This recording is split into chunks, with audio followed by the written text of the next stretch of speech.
does it say chat is disabled?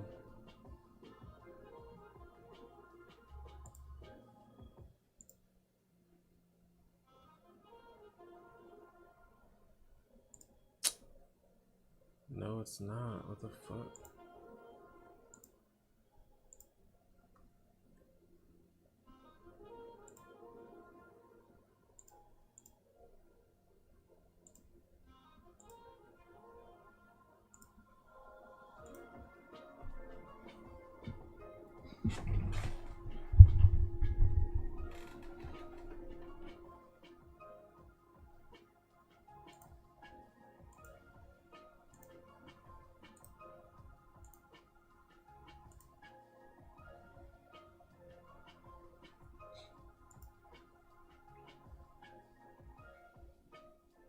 Why does it say that chat is disabled? It's not. I'm on YouTube.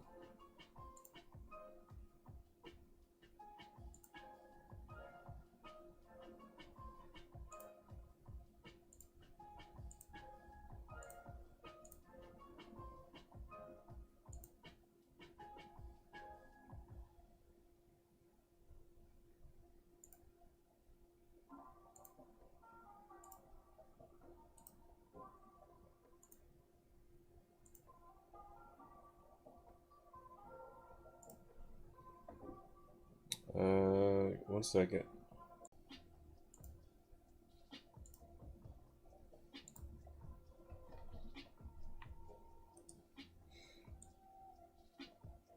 Yeah, my bad. I just had to refresh the page.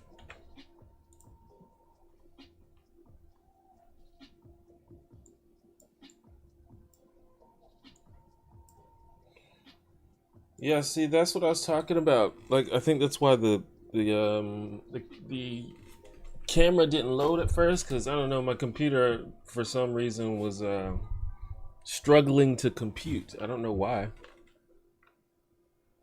Just happens sometimes. Maybe my computer's getting old. It's time for an upgrade. So hopefully that doesn't happen again. It does sound like my computer fan is going pretty hard right now, which means that it might be. Doesn't feel like it's hot or anything, but maybe it's just computing having trouble. I just restarted though, so I don't know.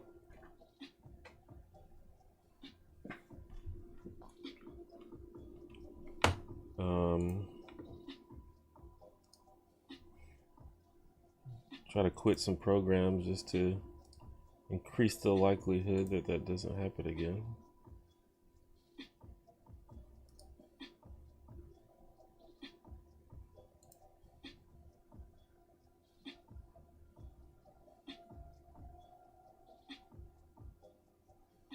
Do you want to scream? Not really.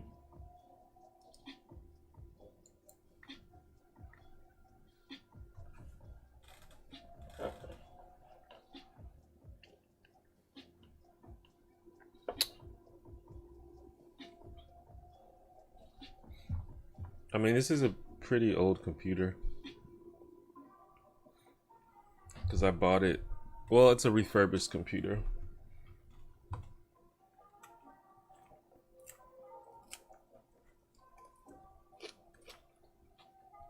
My salad's getting soggy.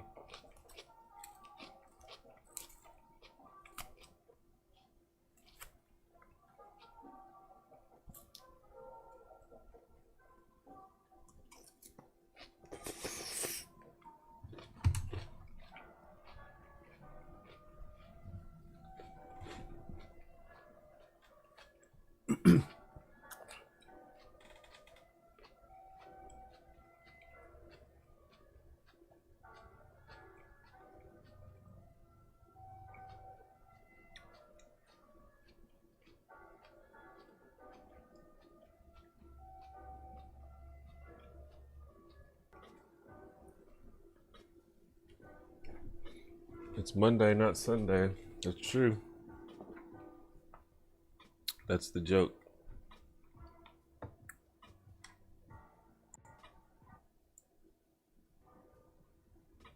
Okay, I thought it froze again. Hold up. Hold on.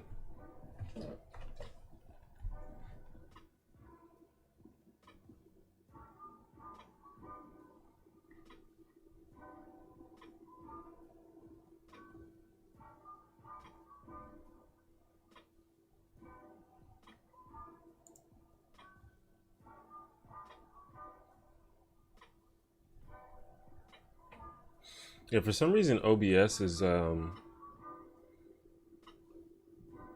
it's like it's not agreeing with my computer today. Even though I use this all the time.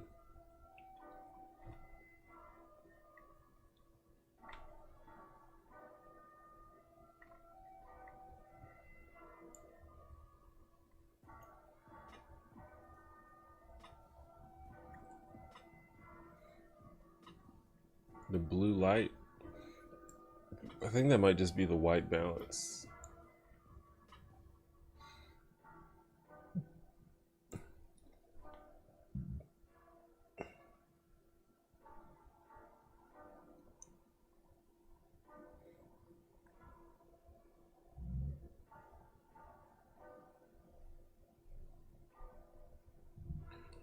My favorite quote in the video is having collectors that are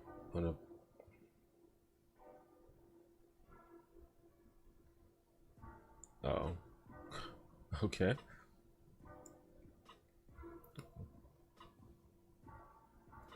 Daniel, just discovered your channel. Some good stuff on here. Appreciate that.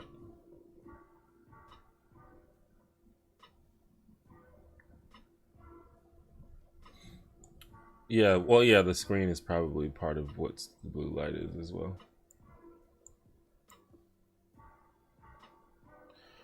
I don't know. Hopefully my computer doesn't crash again, but I don't really know exactly. I'm looking at the sort of disk resources. It looks like it's getting a little better, so we'll see.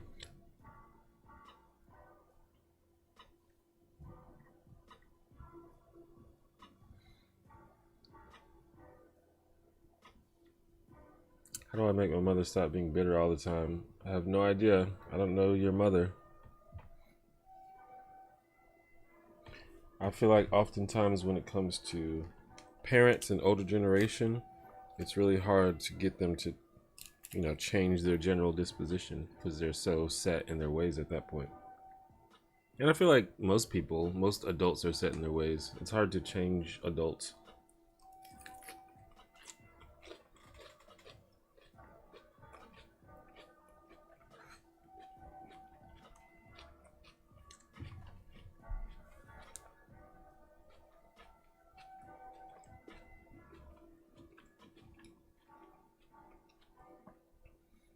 Also, each person is different.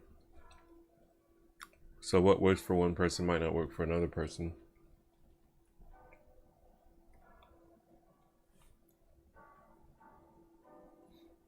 Like, I used to be a pretty bitter person, and I don't think there's anything that a single person did to make me stop doing that.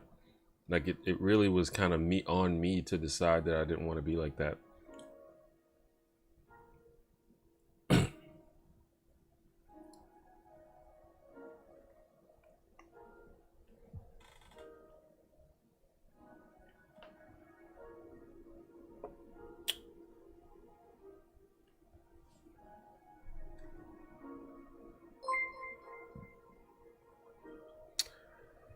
Electric Low Mang, thank you for the 20.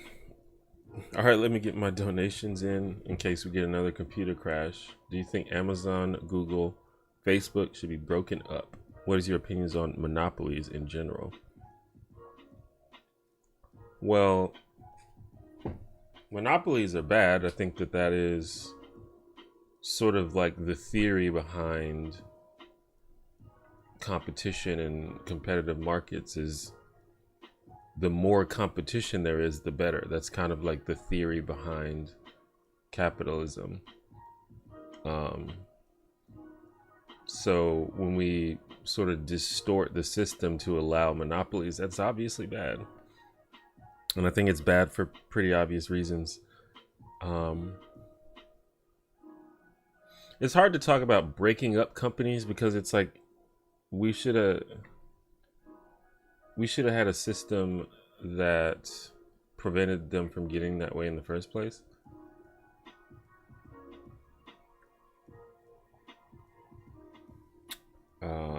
Sorry, I'm just checking out what's going on. I don't know why everything is messing up today. This is weird. Anyway.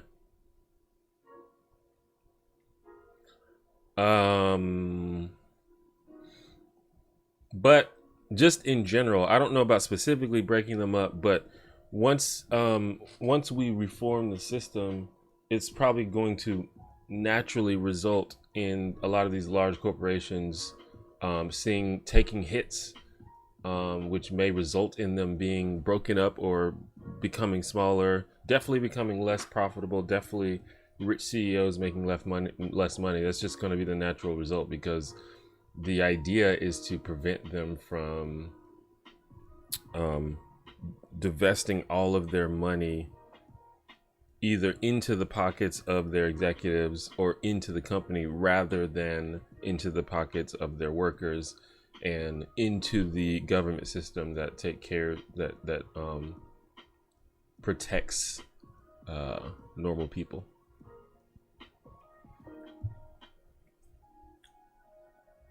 Not every capitalistic society is an evil grasshopper.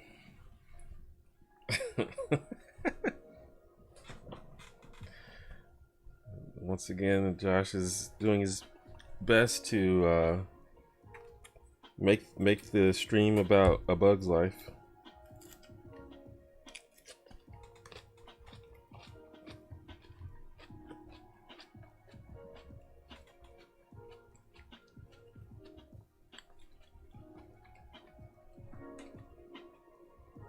Oh, Erica, I didn't mean to suggest that you were complaining. I was just commenting because I don't specifically have a blue light, so I was trying to determine where it was coming from. But it's probably the screen. Also, it's probably just a little bit the white balance settings.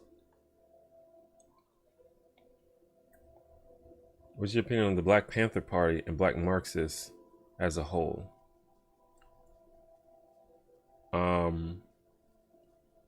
You mean like historically? I don't know. It's like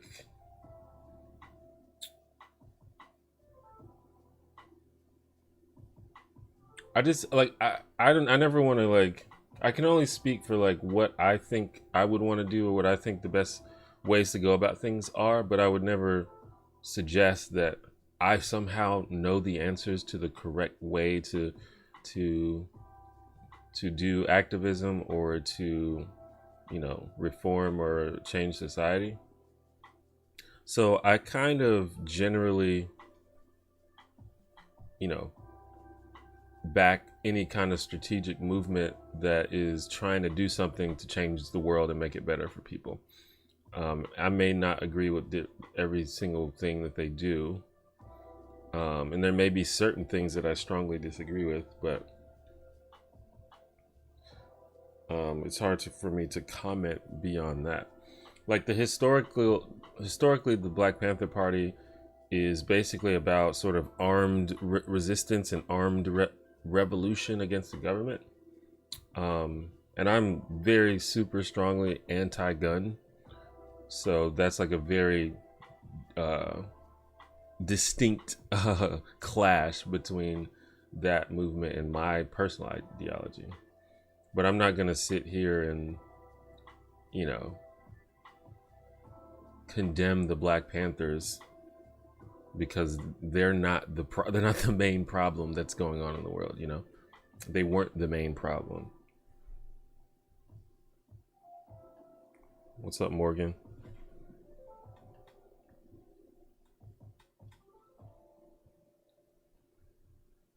And same thing with just socialism as a whole. I'm not a socialist. I don't prefer socialism. But again, socialists aren't the problem in the world, the main problem in the world. So it's not really. I mean, we can have those abstract conversations and stuff if you want to, but I just want it to be clear that I don't think that that's the problem.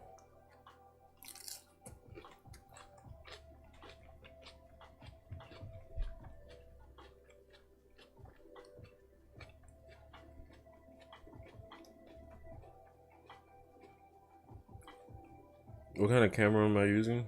This is a Logitech C910.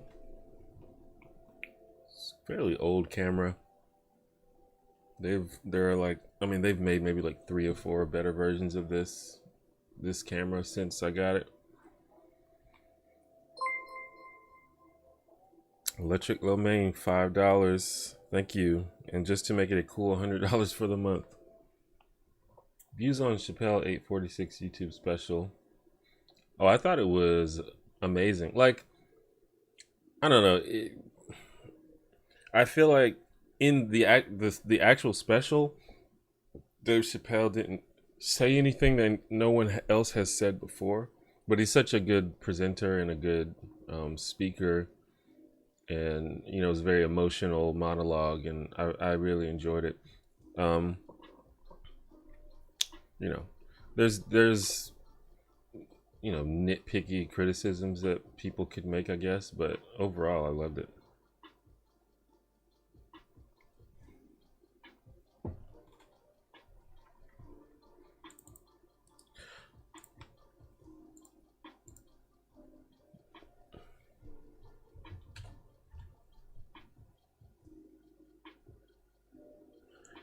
Yeah, I'm either gonna buy another camera or I'm going to figure out. Well, I mean, I know how to set up my DSLR camera as my webcam, and it makes the stream quality a whole lot better. I need a different lens, I think, and I need like a different setup. Because my webcam, I can just sit it on top of my monitor. I can't really do that with my T3i. But I've been meaning to get a new camera for a while. They're just pretty fucking expensive. But I might do that. The only thing is, in my experience, when I've done that, it's my computer has been, it's kind of slowed my computer down when I, you know, hook up my camera, my regular camera, and do all that. But I mean, shit, my computer just crashed because of this webcam, so I don't fucking know what's going on. Blue Yeti is always a good camera or a good mic.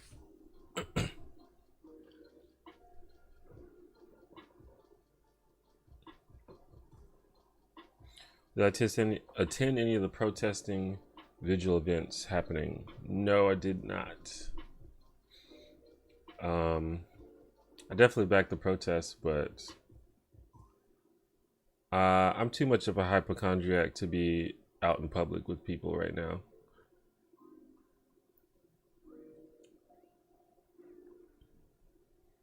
What's up, Bill 9?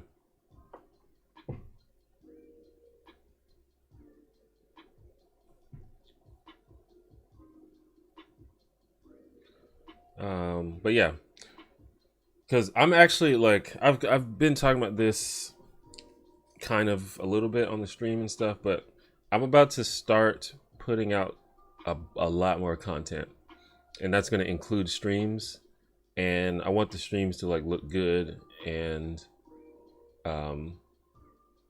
it's all it also, if I can set up my DSLR as my webcam, it makes it a lot easier to record quick videos, because I can literally just open OBS and hit start recording, rather than having to, you know, fucking set up my camera and get the SD card and then record it and then put the SD card in the computer and then export it and all that shit.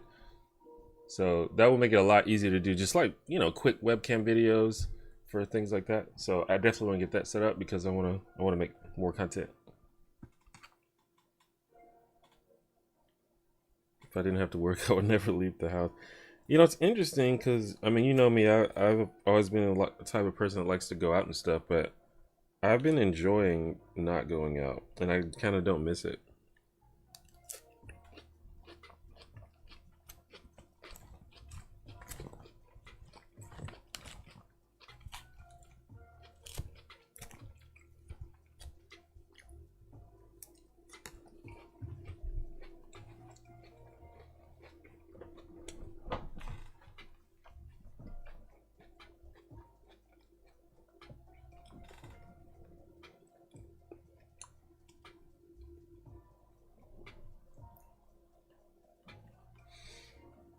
This is just a pre-made salad that I got from Walmart. They're pretty good. This one is actually, it's been in my fridge for like a week and a half, so I just wanted to make sure I eat it before it completely goes bad.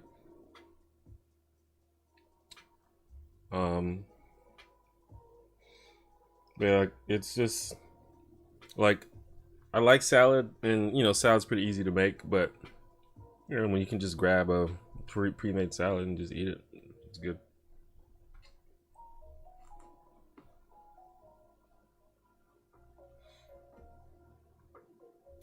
Y'all put a picture of that lobster up. This shit look good. I might have to hit up that lobster.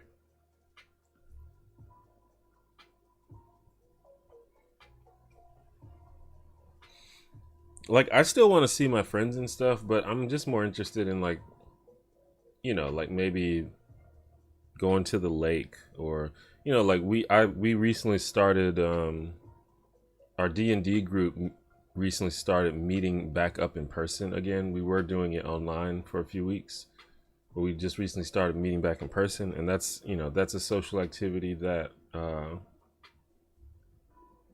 is fulfilling to me. Like, I'm more interested in more intimate type stuff than going out to the bar, or going to like really public places.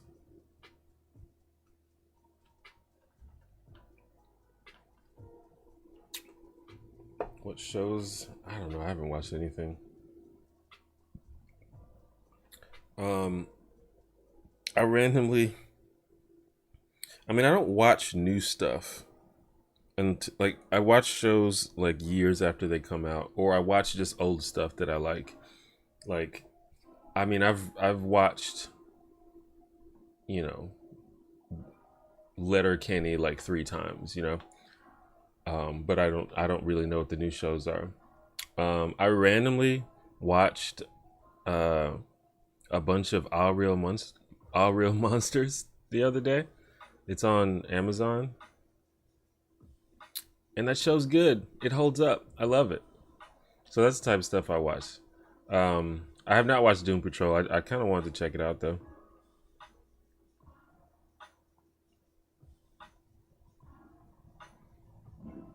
I have a really annoying cough, and I hope it isn't the Rona. Well, assuming that you are a normally healthy person, if you just stay at home and rest and chill for a couple weeks and see if it doesn't get worse, as far as I know.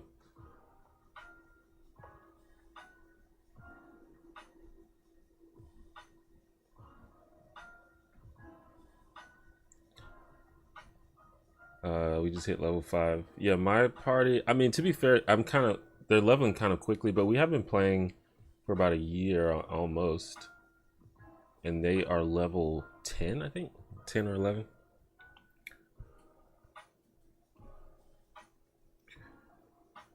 Well, I figured out. Well, I think I got it from Family Guy or something. But to do Ray Romano, you just do Kermit the Frog, and then you do it deeper. Something like that.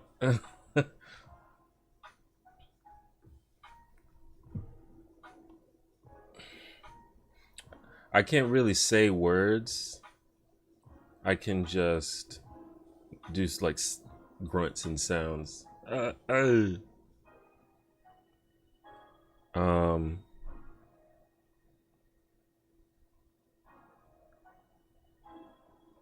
I did not watch Game of Thrones. And yeah, Kermit is, it's still pretty too deep. Kermit. I don't know how to describe how to do Kermit. You kind of just like put air in your throat. I'm not very good at voices, to be honest, but there's like just one or two that I can do.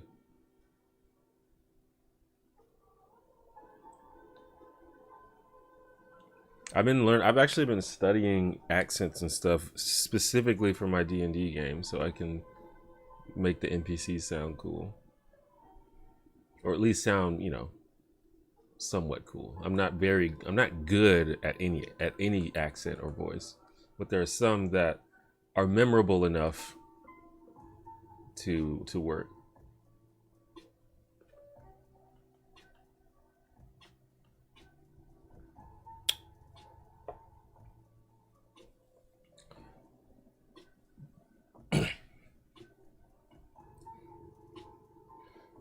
Yeah, I caught.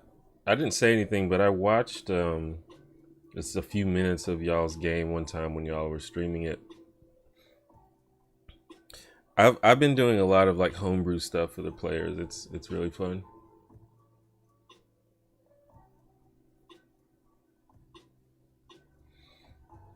I'm 20 and I'm already tired of going out. You think there's something wrong with me? No. I mean, you like what you like.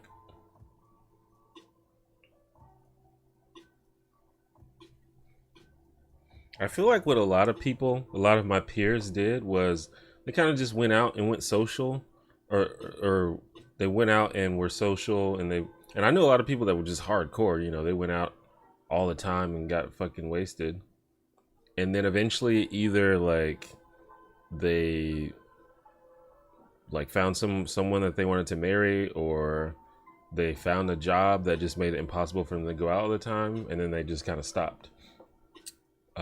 Unfortunately for me, neither of those things happened, so I just kept going out.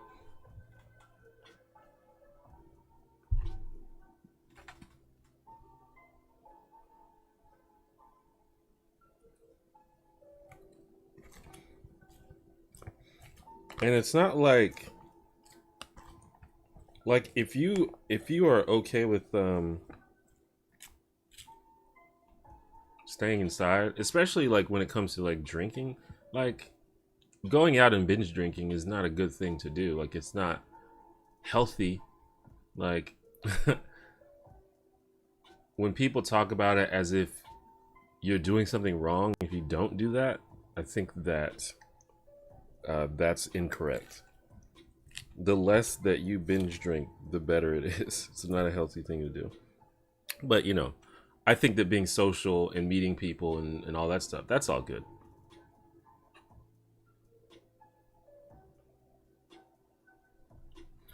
Thoughts on Candace Owens? I'm pretty sure she's just a grifter.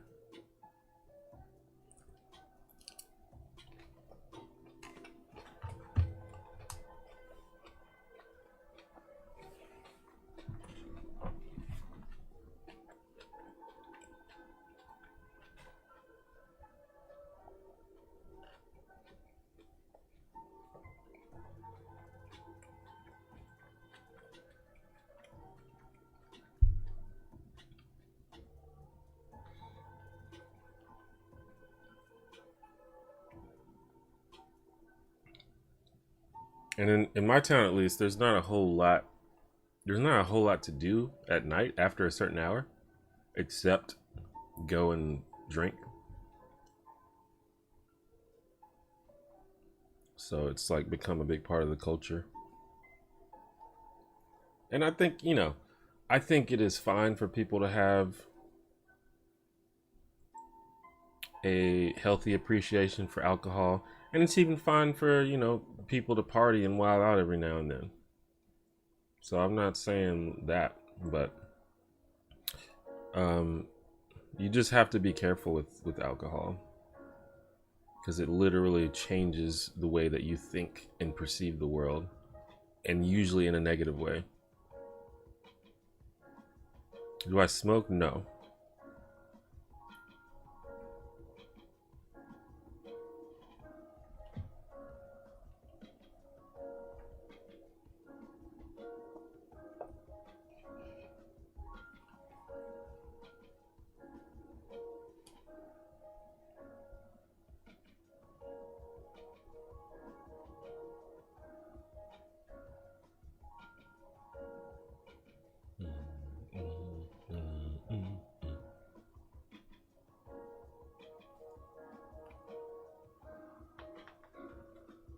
Have I ever seen the back of a $20 bill? I mean, yeah. I don't know that I paid a lot of attention to it.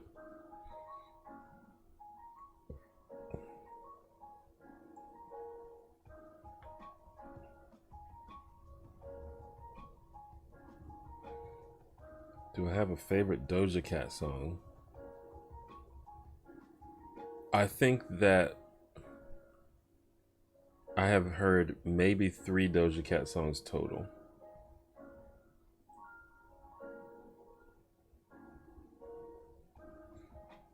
Oh, I missed that. I missed that reference. Yes, I know the reference. I didn't catch it at first. Legalization of all currently illegal drugs, yes or no, and why? I don't know. I've always been ambivalent about that. I think in general, drugs should be decriminalized. I think people should be. Um, I don't think that things. If there's a crime that has no victim, I don't think that that should be a crime. And B, if the only victim is yourself, then I don't think that should be a crime. And that applies to a lot of drugs. The problem is that a lot of times when people are doing like really dangerous drugs, there are victims other than themselves, whether directly or indirectly, and that's where the kind of hard part deals with it, or where the hard part comes in to deal with it.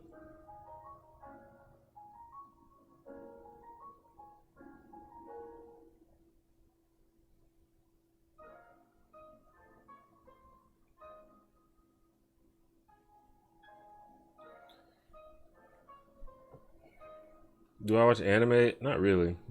But I talked about this before. I kind of want to do a series, um, most likely on a different channel about where I watch anime because I never watch it and I kind of don't like it. But everyone's like, you got to watch this anime. You'll like this one. So it's like, okay, I'll put it to the test.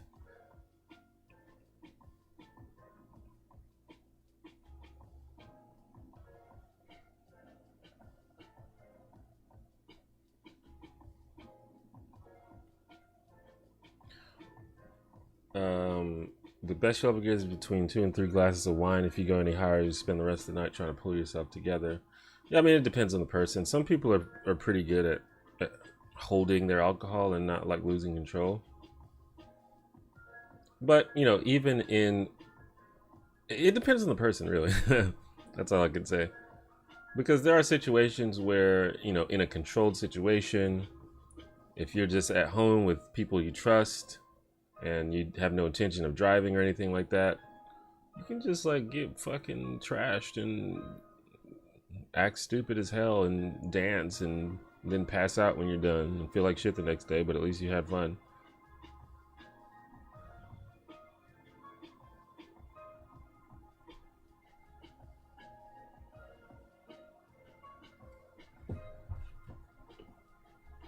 But I do know some people that you give them fucking 2 beers and then they just become just you just can't deal with them anymore.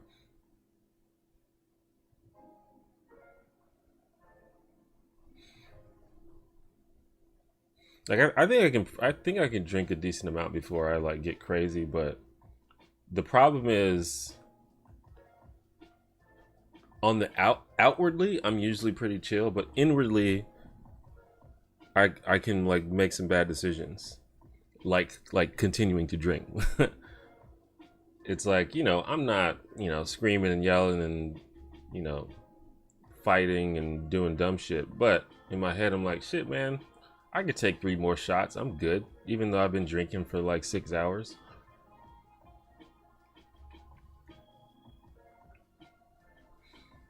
This is literally just a mix, a YouTube mix.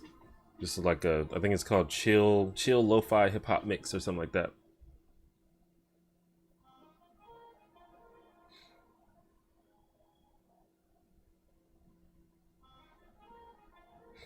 Sometimes I feel like I'm being crazy, but I think what I think is crazy is still not that crazy to other people.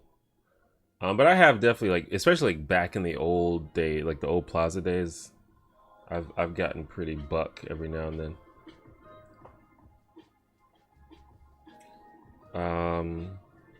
How am I holding up during quarantine? I'm doing pretty well, to be honest. I think I'm probably doing better than most people, but that's just kind of my situation. My life was not really too drastically affected by quarantine because I already, you know, I already don't leave my house that much.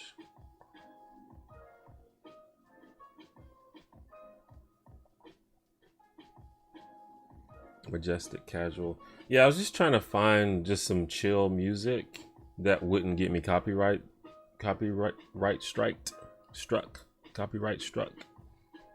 And this mix seems to be fine.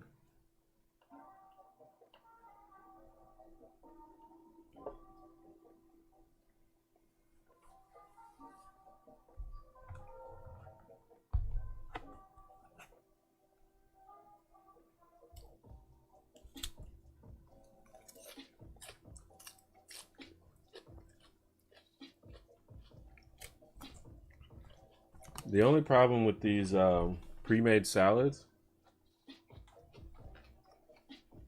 is it's like 80% lettuce.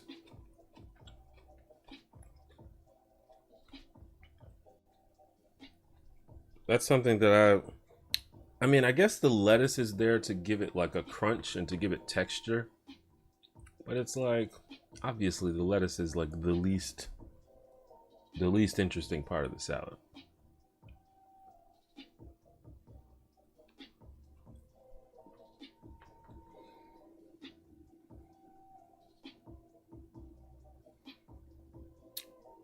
Killing Floor 2. I've not played it. I've heard of it though. Gabagoo. Beer and salad don't go together. I don't know, man. It's kind of hitting pretty good to me. This is Keystone Ice, by the way. It is really cheap, and that's why I have it.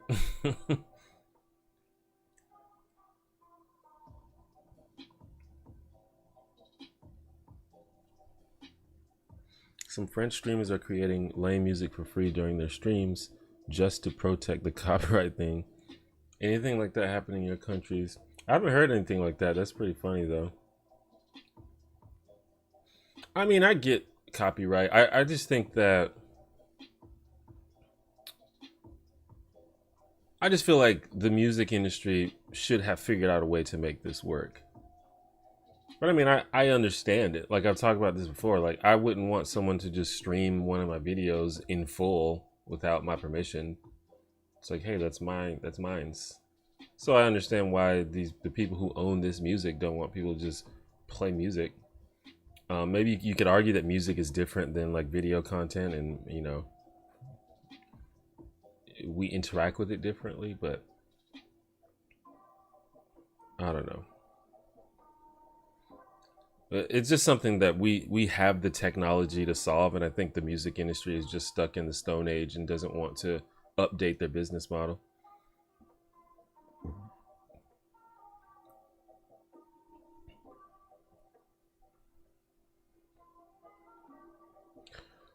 Have I ever been outside of the U.S.? Not really. I mean, technically I have, but for example, I was born in Germany, so that counts. But I left Germany when I was 2, and I do not remember anything about it whatsoever. I also briefly visited Panama when I was younger, maybe like 6 or 7 years old. Um, because my mom is from Panama, and but again, I don't really. I have like vague memories of it, but I don't remember that much about it.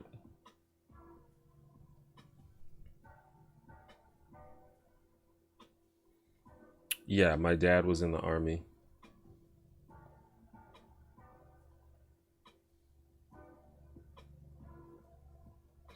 Yeah, there's a lot of different um ideas. I mean, I do think that the way that the music industry, the way that it works in general, is just bad. The fact that record companies own everybody's music is kind of silly to me.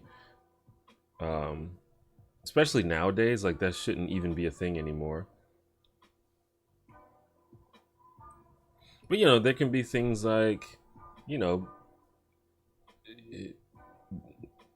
well, I think that I don't want to get into the point where just regular people have to pay just to have music on their streams.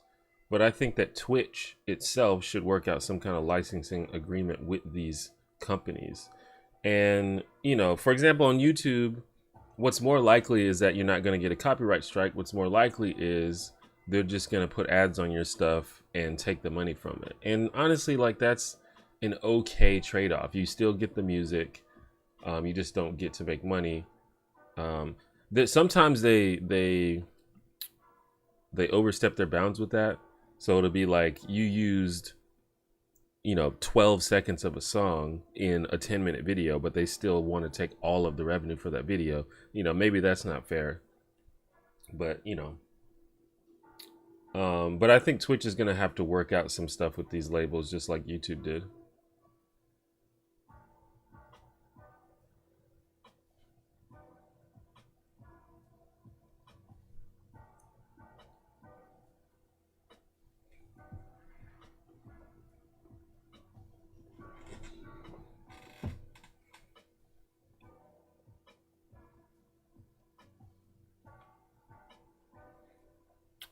Hablas español un poquito. I've actually that's something that I've been taking up in during quarantine. Is I've been studying Spanish a lot, actually.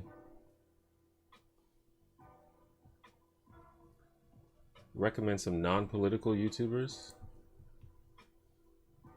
Oh, I need to be checking my thing. Holy shit.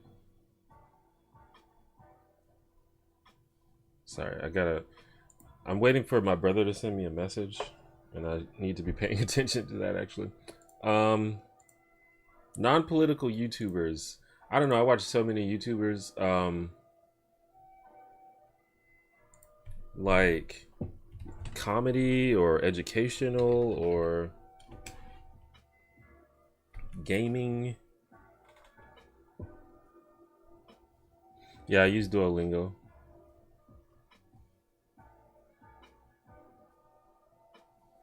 Trying to look at my subscriptions to see if.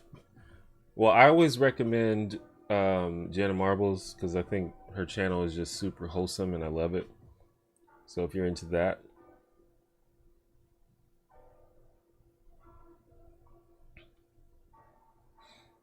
I watch a lot of comedy podcasts, which are on YouTube. I don't know if you're into that kind of thing. Comedians, especially like the comedians that I'm thinking of, a lot of them have like, you know, they're like edgy basically, and that can lead to a lot of like cringy stuff.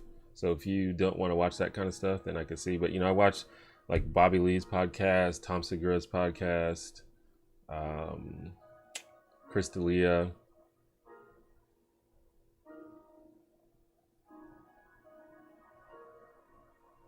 Wheezy Waiter is great.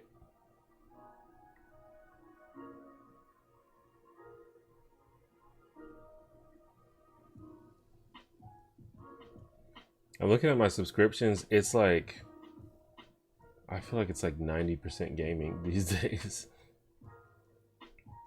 And it's not even just gaming. It's like League of Legends and Street Fighter and Smash Brothers. So it's not like general gaming. It's like very specific games. And chess. I've been watching a lot of chess videos recently. Do I watch black comedy YouTubers? Yeah, I love Caleb City. I think Caleb City is a genius. The dude is so funny. Like, I literally side splitting. I've watched a lot of Lennar. I love King Bader, if that counts as comedy. I haven't watched too much Long Beach Griffey.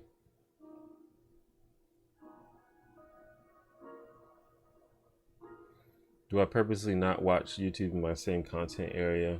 I don't purposely, no. I mean, I just watch stuff that I like. Like I watch ContraPoints. I watch Cat Black every now and then. I watch H Bomber Guy. But there's just, you know, there's just stuff that I think is better than other stuff.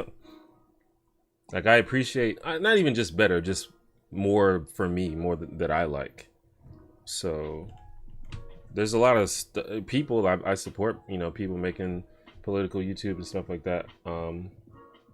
But a lot of it is just not for me personally.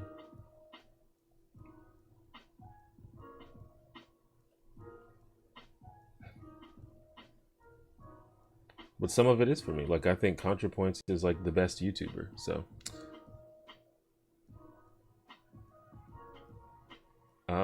I watch 3 hours every now and then. Not a whole lot.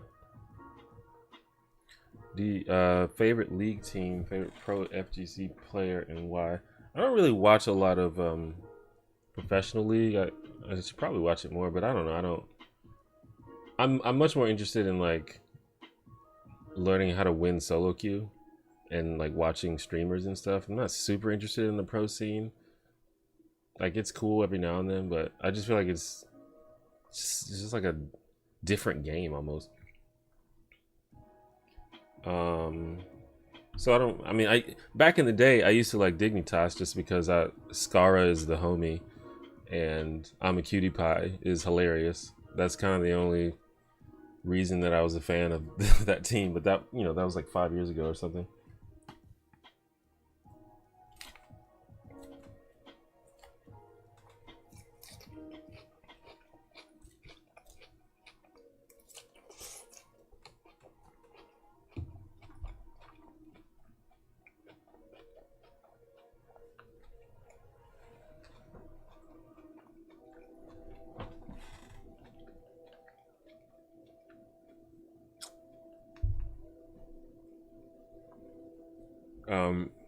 FGC player.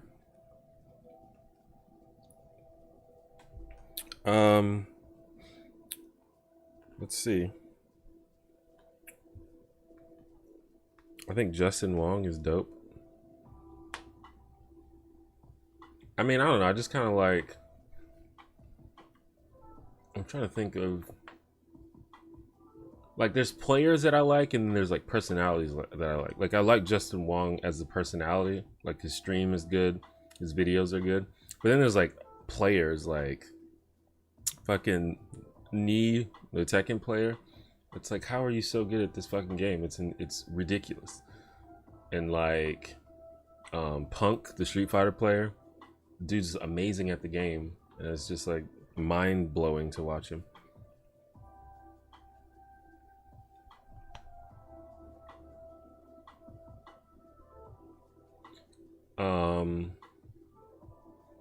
Can we see your bed? No, it's pretty unsightly right now.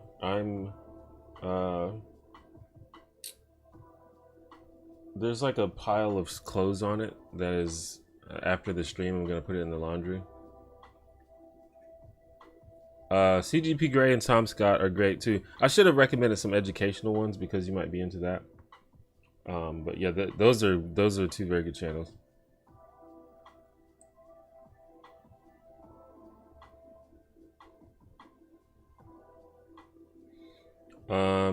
I think right now in solo queue I'm just like fucking like silver 3 or something. But I got gold last season. The game League of Legends kind of makes me feel stupid because I feel like the game should be easy, but it's not.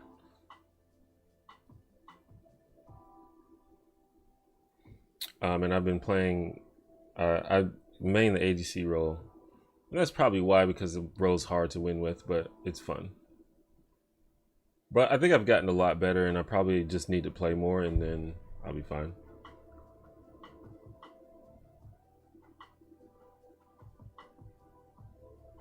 Trying to make me laugh or blush.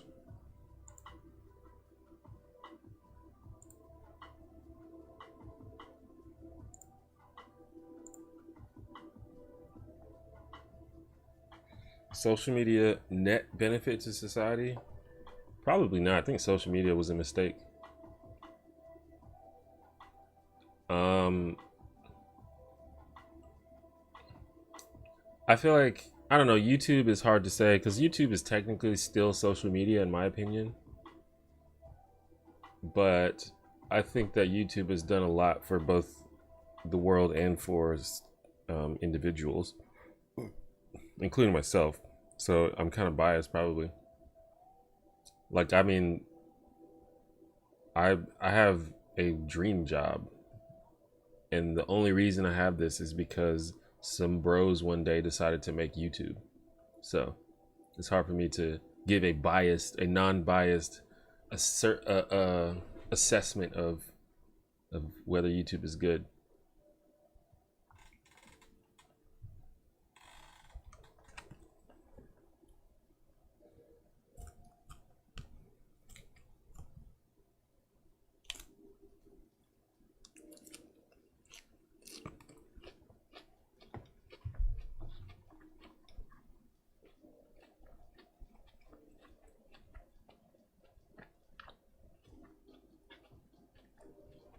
But I do think that this sort of amoral algorithm based content delivery strategy that most social media sites have is a problem. And it encourages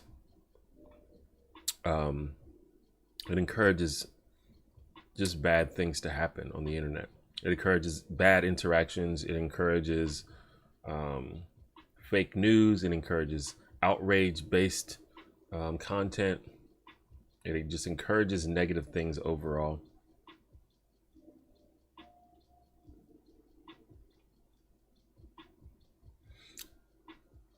Yeah, no, I mean, I wouldn't be surprised if YouTube was the biggest platform for that. And a lot of that is because of what I was saying with the algorithms. And YouTube, to be fair, they have done some stuff to limit and prevent that.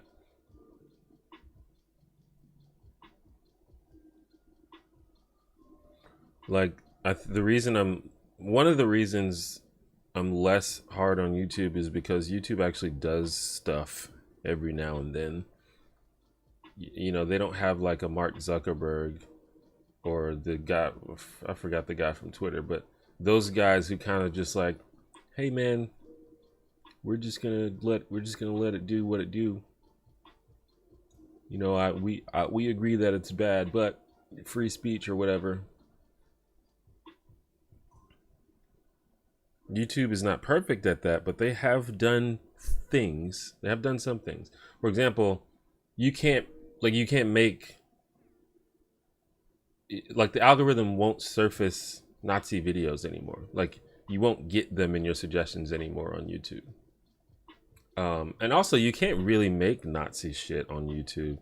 I mean, it's hard for YouTube to find all of it, but you can't really do it anymore. Like, if you have to be very sneaky, which some people are. But it's just, like, for example, if you make a video that implies that white people are better than Muslims, for example, YouTube will take that video down. They didn't always do that, but they will.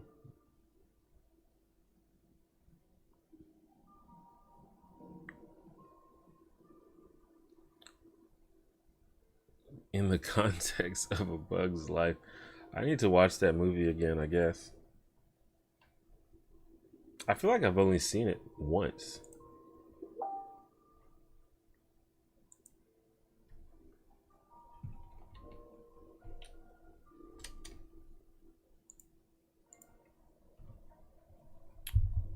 All right, I need to do this message real quick.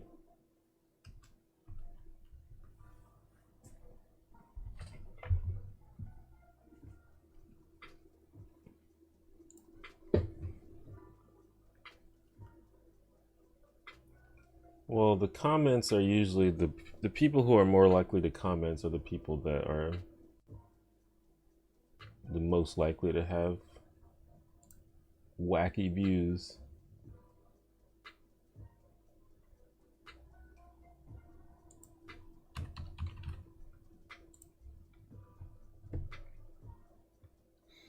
Oh yeah, Casey Neistat was the shit back in the day.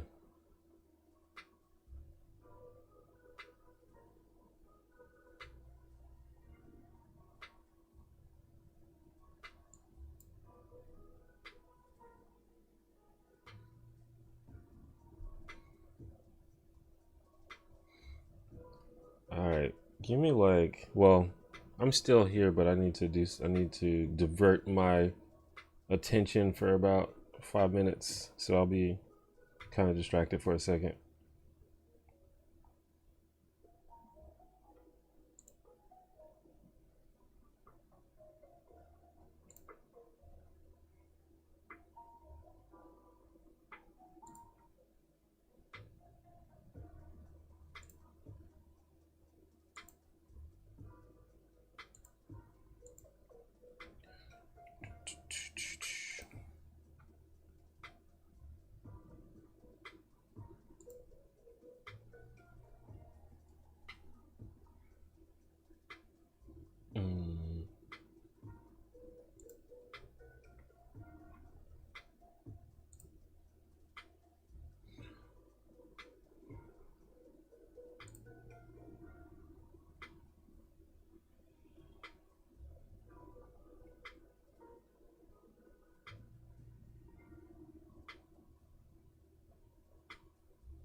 I don't actually really listen to new music, or at least not intentionally.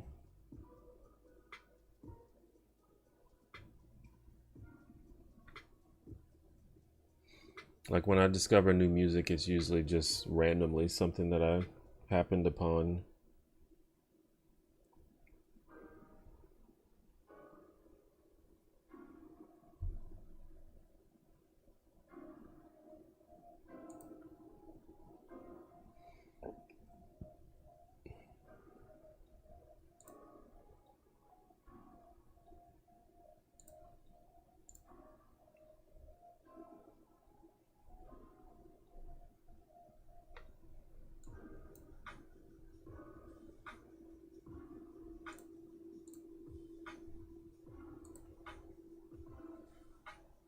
Russian and Korean trap.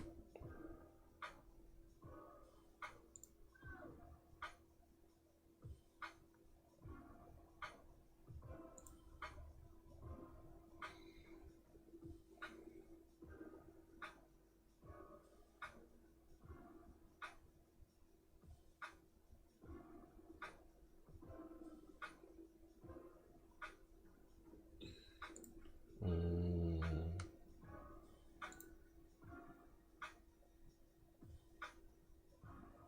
wait.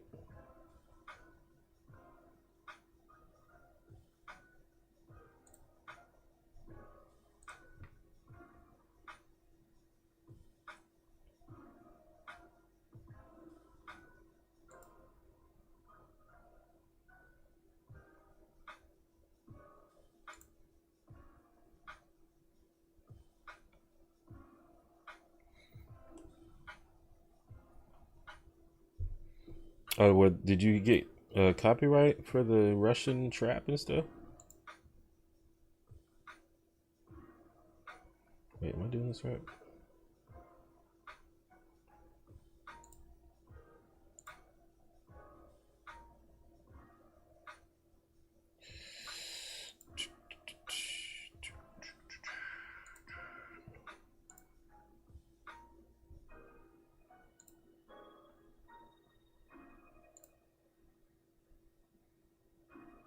Oh, well, I think it's well, I don't know who owns that music, but a lot of the popular music that people know, like most of it is owned by like three companies. So maybe a lot of that like foreign music or like indie music is not really owned by those companies, and it's usually fine. Because I really doubt like some indie company is going to, you know, take down someone's video. Because a lot of the indie companies understand that it's free promotion.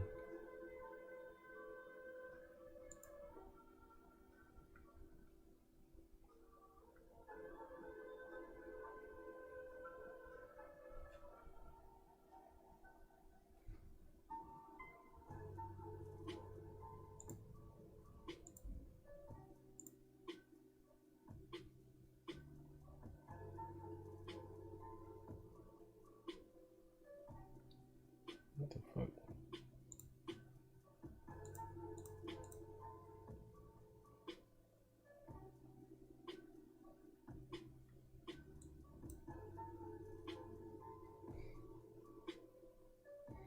Don't play any Lady Gaga.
Okay. I think I'm done.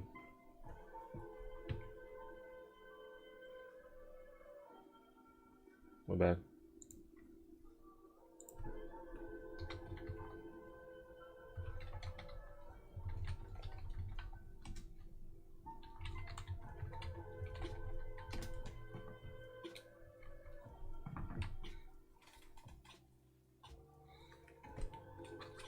Okay, sorry.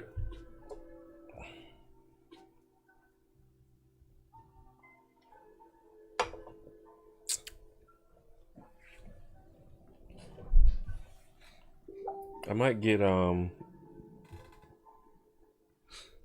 my brother to make me some music. So my brother actually is a music producer. And that'll be a way to promote him as well as get some copyright free music.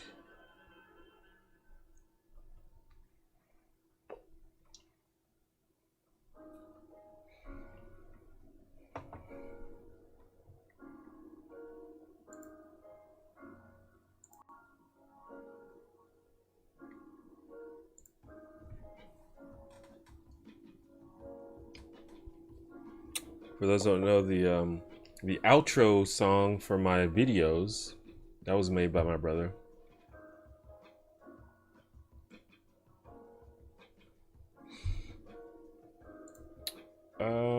Honestly, like, I think my brother is still getting like his online stuff. I guess I'll link to his Facebook page, I think.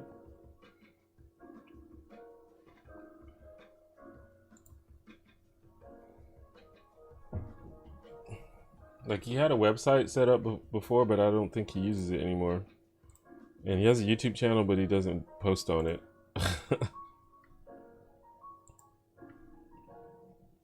Let me just ask him.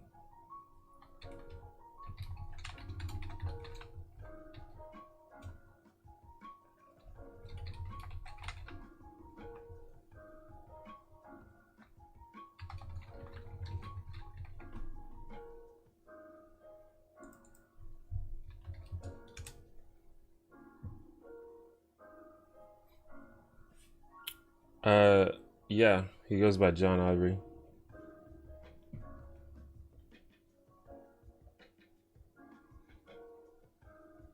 I'm gonna ask him what he wants me to link though. I think he has a Facebook page.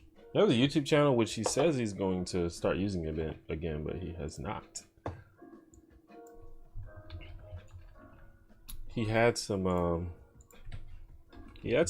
on YouTube, but he mostly work. He doesn't mostly work online. Like, he actually, runs a studio with this other guy, and they actually have artists come to the studio.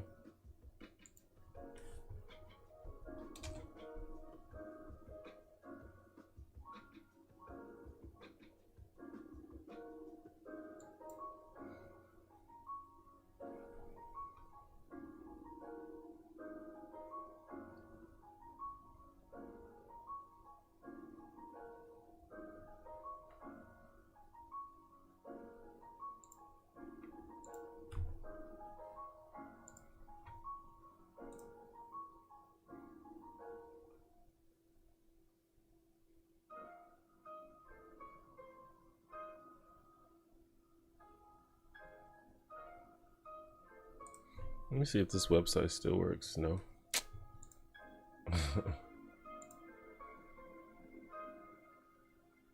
Yeah, he needs to step up his social media game, I think.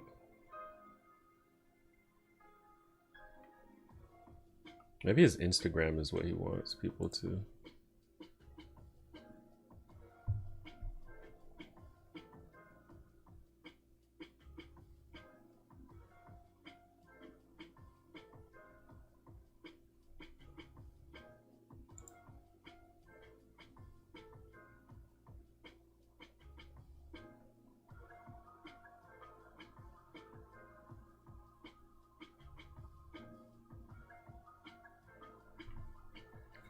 I did hear about YouTube's Black Creator Initiative. No one has contacted me, so I don't know how that works, but I would love to be involved.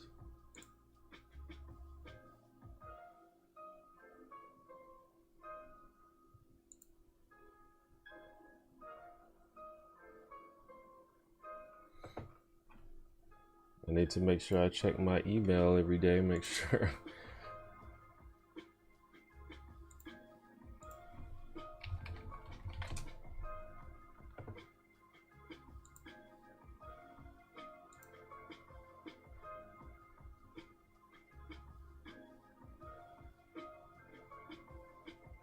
I guess I'll just share his Instagram, and if he tells me to share something else, then he can do that.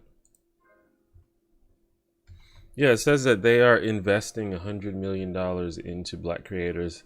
I don't know if that means they're going to be giving people cash, or if they're just going to maybe like give people like equipment or production help or editing help, things of that nature. I don't know.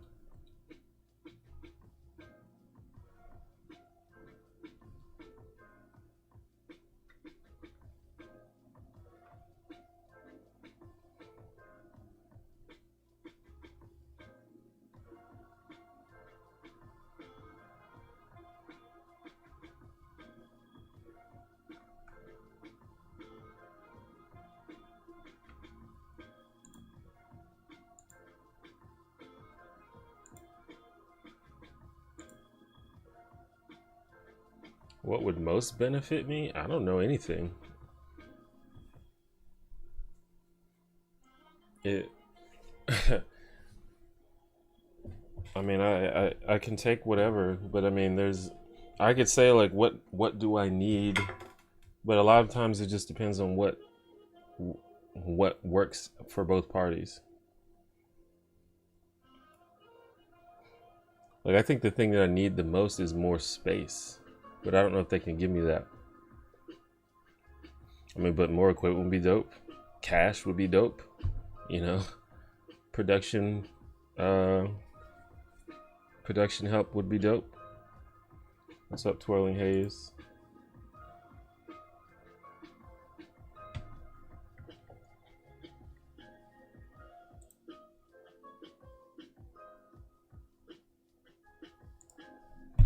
Whoops.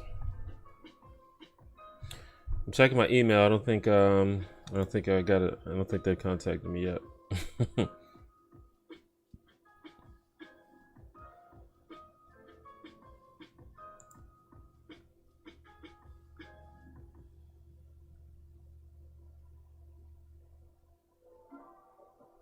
I also need to see if it's something that you have to apply for.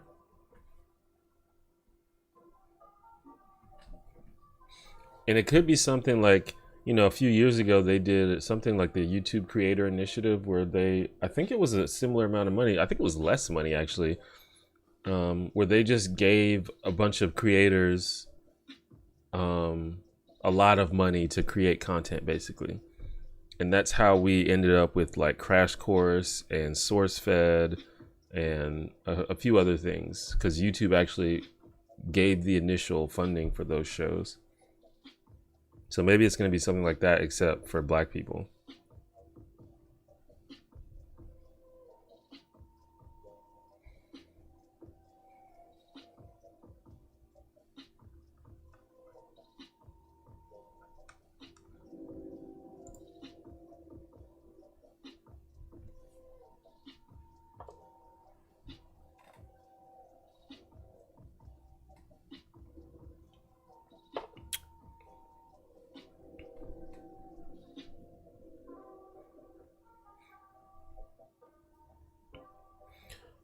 The issue with, see, I mean, I'm all for supporting Black creators and things of that nature. But ultimately, if people don't want to watch Black creators, there's always going to be a cap as to how much you can actually help them. What's up, Casey?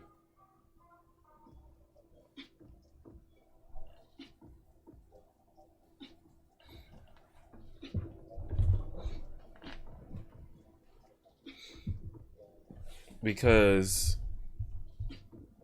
you know, I don't think that the algorithms are like racist, as in they specifically neglect to promote black channels or whatever. But they're based on user activity. So if the white creators are the ones that are getting all of the engagement, those are the ones that are going to continue to be promoted. And, you know, do that for 15 years, and all of a sudden, all of the top YouTubers are white. And I don't know what you're supposed to do.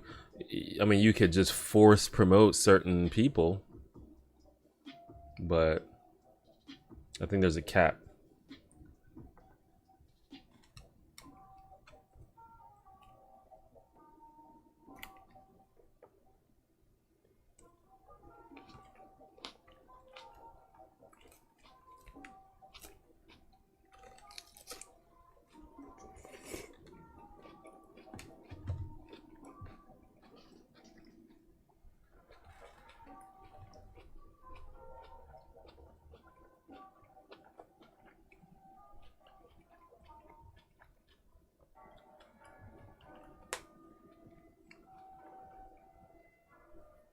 Word, Casey.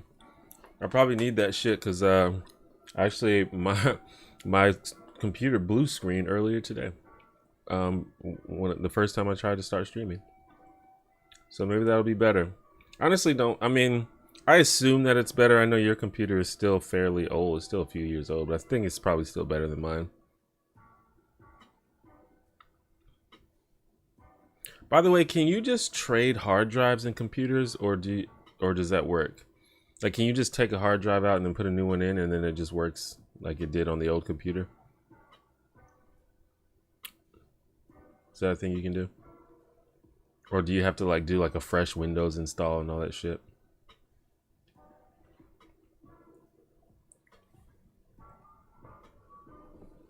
I agree. I've enjoyed the beer and salad combination.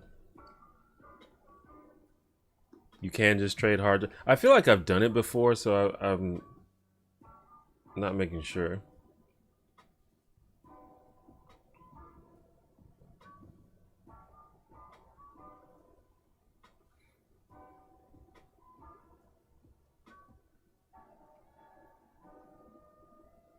I'm pretty sure I've done it before. But you know, it's all good. If not, it you know, it should be fairly easy to get the content.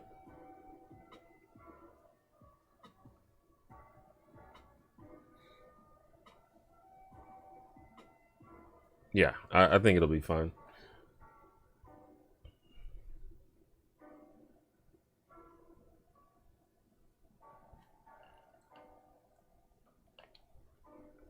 Yeah, yeah, that's better than my computer.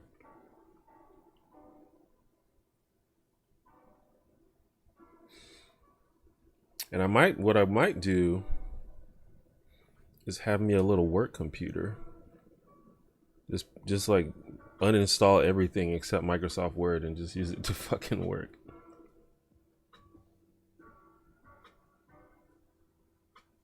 Right, it should be fine because they both have. I mean, it definitely has an operating system on it.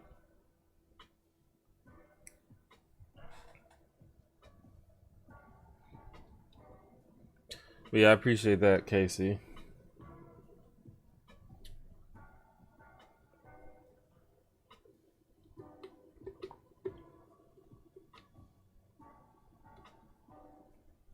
Juneteenth to replace Columbus Day. I'd be okay with that. It would probably be more fair to replace it with a holiday for indigenous people.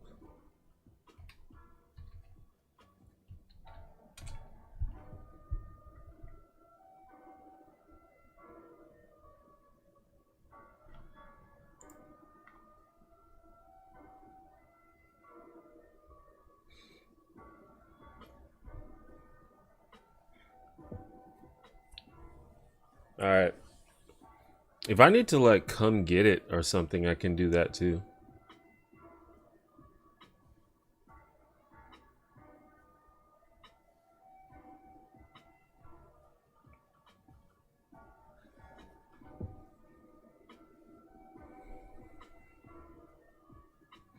And yeah, I'll definitely like look over all the drivers and make sure all that's set up correctly.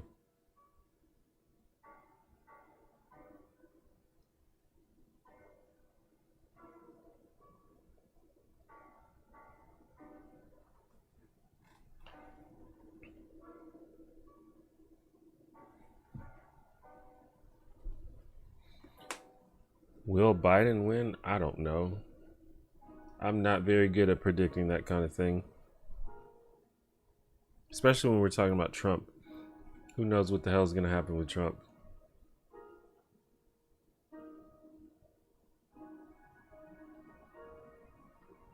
Yeah, I think the curfew has been lifted.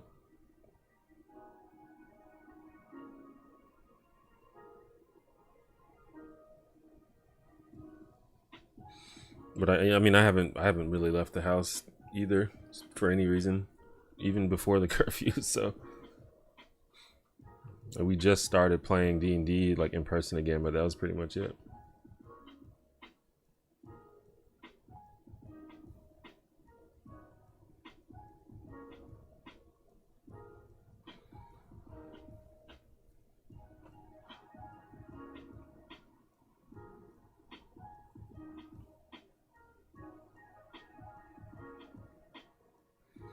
What do I think about Dave Chappelle? He's definitely one of the greatest comedians ever. Perhaps the greatest of sort of my generation. The greatest one that I have I've been like old enough to pay attention to.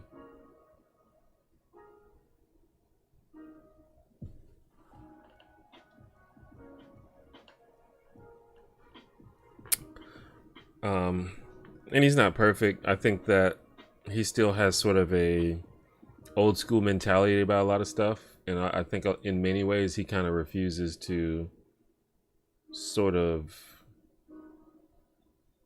I don't know, give credit to new ways of thinking about certain things.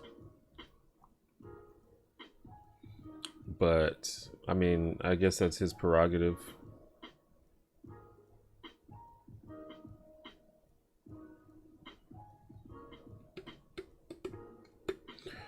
Yeah, that pretty much the only thing that I've done is when I have to get groceries, that's when I leave the house.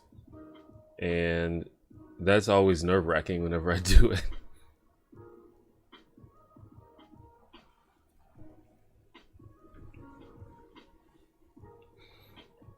I've had people like, now that the bars and stuff are opening, people have been like trying to invite me to go to the bars. And it's like, I'm not fucking doing that. Come on now.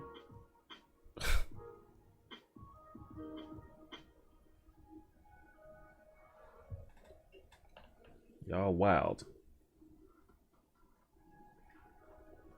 I understand people are lonely and, tired of being cooped up in the house, but COVID is still a thing. It didn't go away.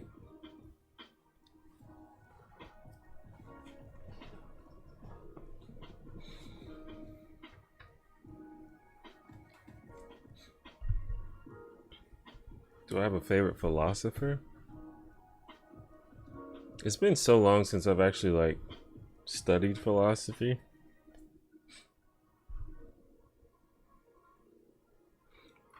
I don't know if they're like when we talk about philosophers. I don't know if there's one that I just like think is just like super right about stuff, but there were ones that I just thought were very interesting, like Immanuel Kant. I thought was super interesting. Probably the most interesting one that I like studied in school.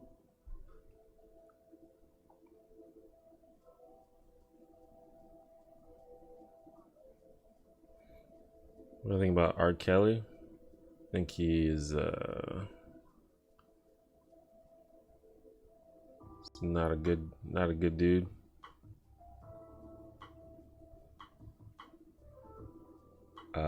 Seems to be into having sex with little girls, and that's not good.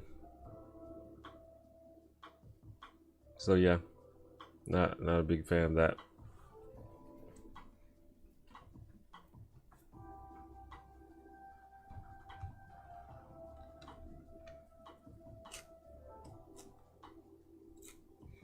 And also, there's that whole thing about him running some kind of sex cult or something. Like that. That's pretty wild.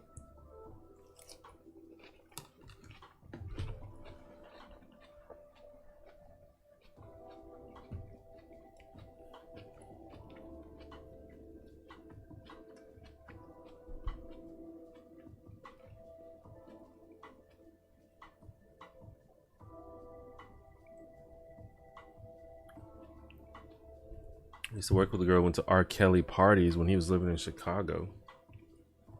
Nothing but young girls and creepy shit. That's interesting.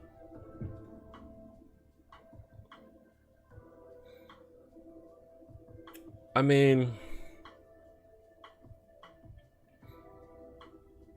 there's a level where it's like, I mean, you're like exclusively attracted to young girls. That's creepy. But you know, if they're adults, that's one thing. If they're not adults, that's just not okay.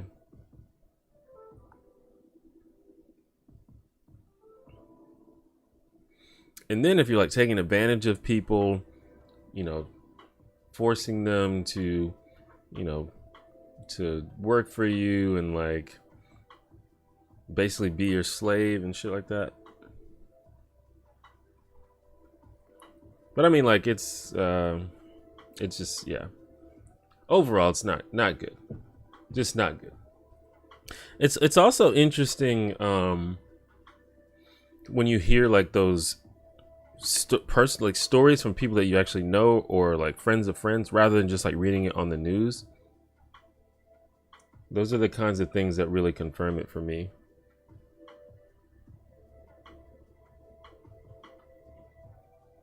Yeah. Like I remember when all that stuff about Neil deGrasse Tyson came out. And I don't know about like, one person accused him of like rape, but then there was a lot of people that were like, I don't know about the rape, but he's definitely like pretty inappropriate and like does sexual harassment and stuff. And I like people that I know personally have been like, yeah, he does that all the time. It's like, oh, cool.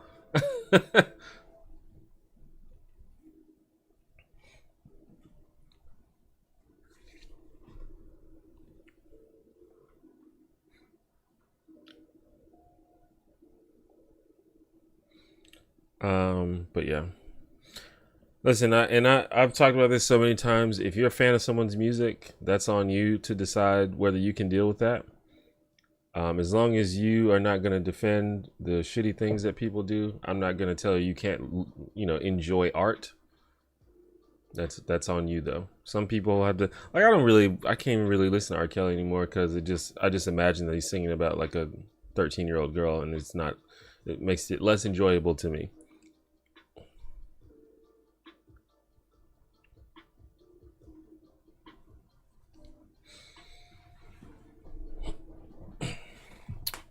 Yeah. Well, I mean, to be honest, we should have all we knew about R. Kelly, but we just kind of ignored it for some reason. Like we knew it was like a matter of record that he married Aaliyah when she was 16. Like that was just a known fact. What may have been less known, but if you just looked it up, you would know that when they were investigating him, they literally found child pornography in his home. They did, but they had to throw it out because of it was like something they did it without a search warrant or something, so they had to throw out the evidence and they couldn't use it against him. But it is known that they found it, stuff like that. So we knew about R. Kelly.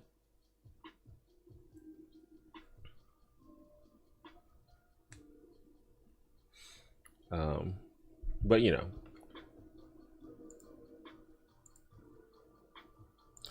am I reading anything interesting right now? Nope. Actually, I'm not reading anything. I'm not reading any books. I should read more.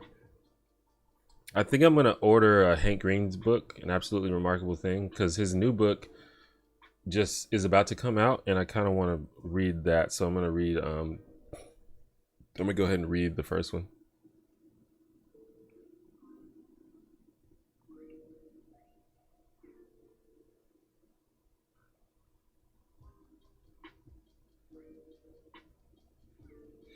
These days, I don't know, man. I just don't ever have a time. The only time that I would actually read is like when I'm in the bathroom.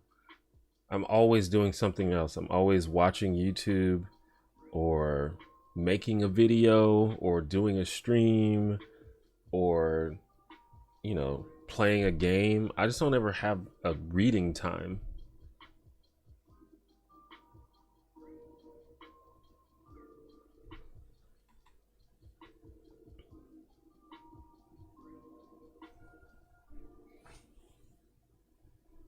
Yeah, it seems that it's gotten near like universal positive reviews, so I'm good. I'm cool for that.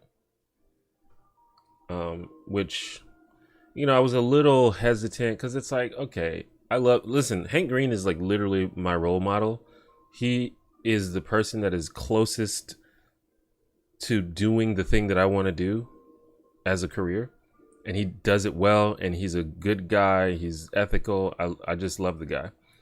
But it's like, okay, this is your first book, and you're like kind of already famous, so people are gonna like blow smoke up your ass and tell you that it's amazing, and maybe it's not really that good, because, you know, it's your first book. When you do something for the first time, you're rarely good at it.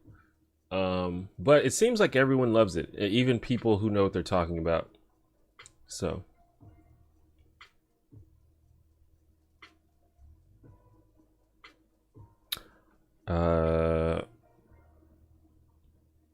I've been thinking about reading horror manga. Yeah, I haven't read too much manga.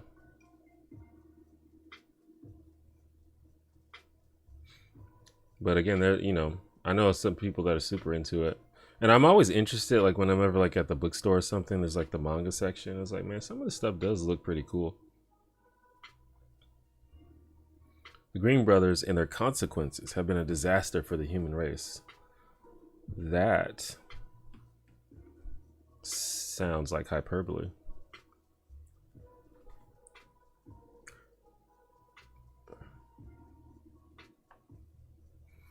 I thought it'd go heavy in the sci-fi, but it was very accessible. Interesting. Do I watch anime? Not really. Well, not at all. However, I've talked about this a couple times. I kind of want to make a sort of series where I react to anime, because people are always like, you should watch this one, you would like this one. And I kind of just grew up. Eventually, like, I watched a lot of anime in high school and college, and then after a while I was just like, most of these are bad. I don't like most of these. So I just kind of stopped. But people like, you know, they're coming out with some good ones these days. So I'm like, I don't know. I'll do it for content. How about that? So that's kind of where I'm at with it.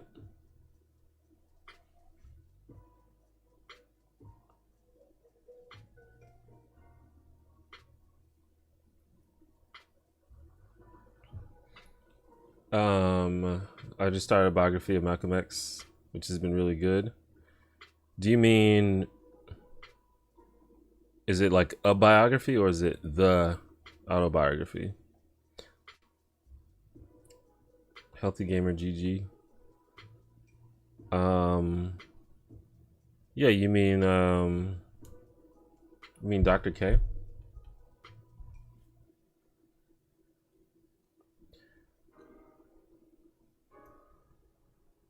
I don't know that much about Bausch. Please watch Kill la Kill and react to it. Is that the one with the oh no, I'm thinking of something else. Wait. I don't know. Yeah, my goal is, if at least if people are into it, I'll just keep watching stuff. If people will keep watching me watch it. And that'll probably be the only way that I'll actually watch anime.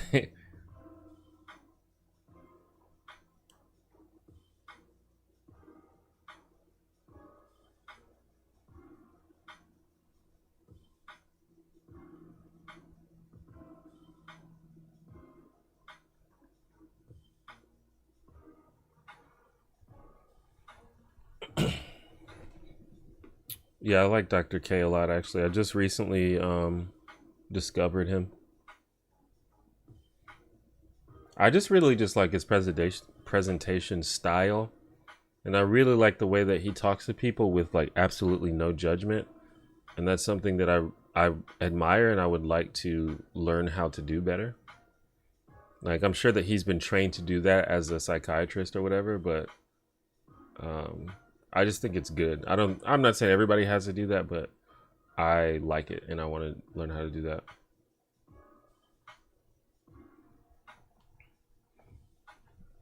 All right, I've heard of Kill la Kill for sure, but I have no idea what it is. But I will write it down to remember. Like, I know, for example, I know I'm gonna watch My Hero Academia because that's like really popular, and I know I'm gonna watch One Punch Man mainly because my brother loves it, and that he thinks that I would love it. And then there's like some older ones and stuff that people have been recommending, like Full Metal Alchemist. Everyone loves that shit. I watched a couple episodes of Full Metal Alchemist, and I thought it was super boring, but everyone loves it, so I don't know.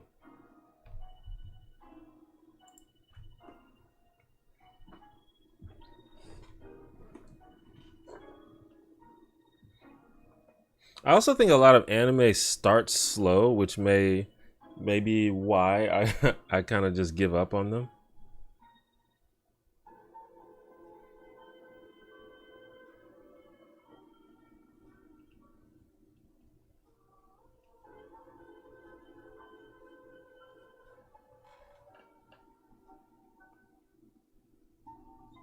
So look out for that. I'm planning to start putting out more content. What I think I'm going to do is I'm going to sort of resurrect my second channel. However, I'm probably just going to completely rebrand it because my brothers want to make some content as well. I might get some friends on there. Might do a podcast. I kind of want to just do a lot of stuff. But I don't want to bog down this channel with a bunch of random stuff. So I'll probably do it over there. But I might disassociate the channel. Like, it will no longer be the second channel. It would just be another channel with different stuff on it. And we'll probably change the name and all that stuff as well.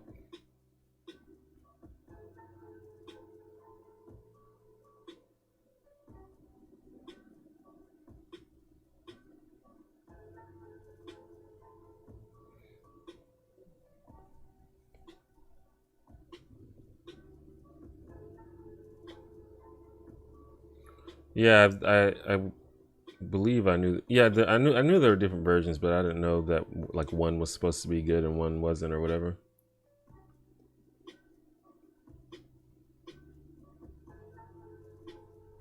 I think that Malcolm X is like one of the most complex and interesting figures from the civil rights era, and you definitely have to read it correctly, and and if you're being taught it, you have to be taught it correctly, because I think it's incorrect to teach people that Malcolm X did everything right and was correct in everything he said, but it's also incorrect to make it seem like he was just some racist guy that was bad for the world.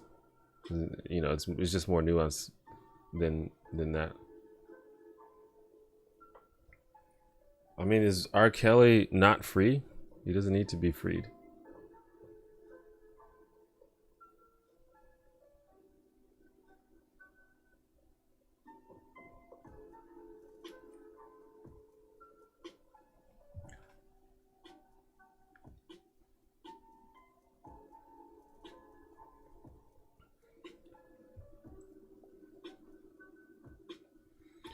I mean, I guess everyone has their views on whether he was correct, but I don't think that he was always correct. I mean, he was the spokesperson for like a corrupt organization that like did a bunch of bad shit.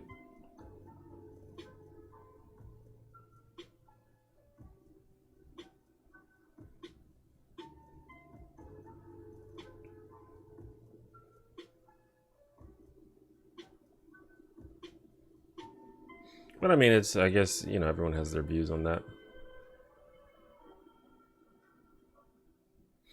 I don't, if I lived during that time, I definitely would have been more of an MLK supporter than a Malcolm X supporter. But you have to understand that MLK could not have achieved what he did without voices like Malcolm X also being there.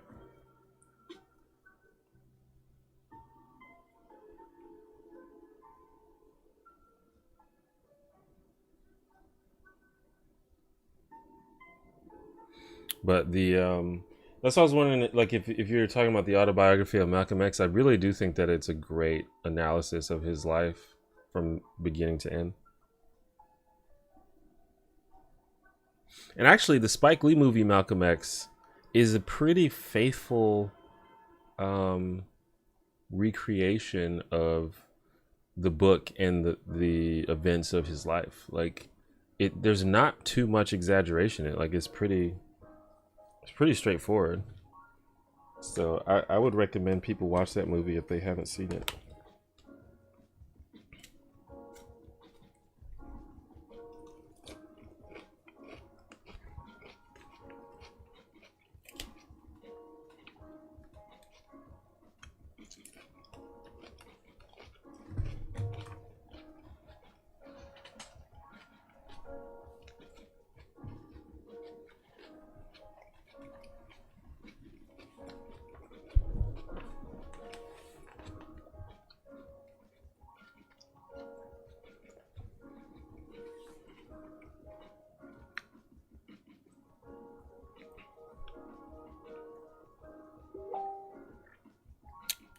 Thank you, Dr. Andy. I don't know you, but I'm sure you're lovable yourself.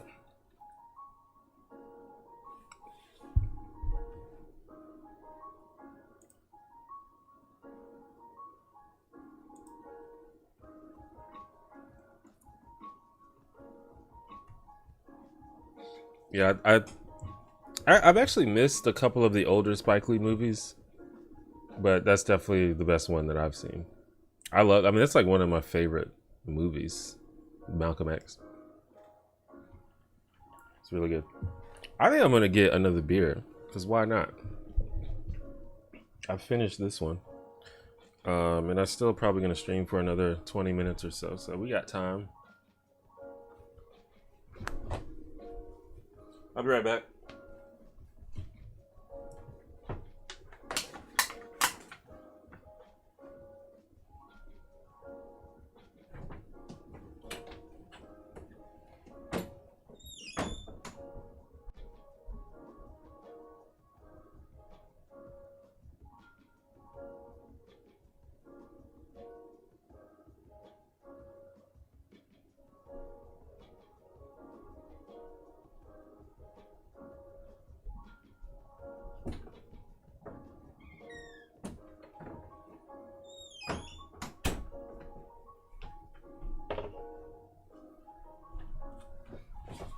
Yo.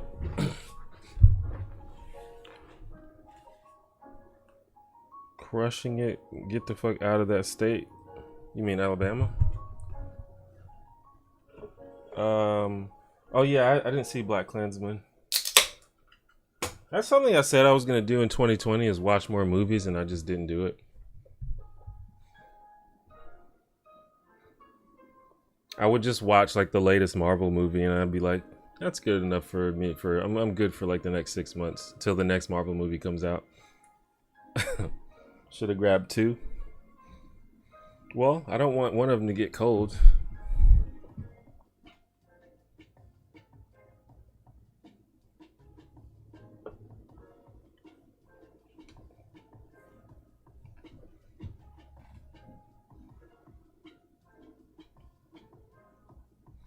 Let me put this over here.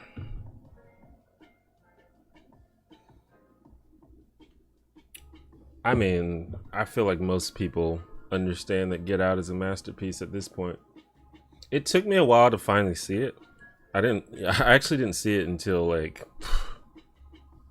maybe like almost a year after it came out. When did it come out? Like 2018? But since then I've seen it like 7 times. I really think it's just a brilliant, beautiful movie. Which is weird because, you know, horror is not really my genre that I'm known for liking.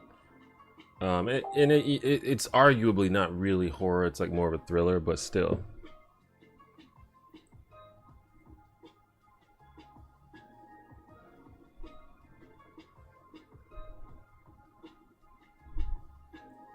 Greetings from Belarus. It's almost 3 a.m. here, but getting parasocial is more important than sleep. Caught your stream, guys. Well, appreciate you stopping by. I'll probably be streaming for another 20 minutes or so.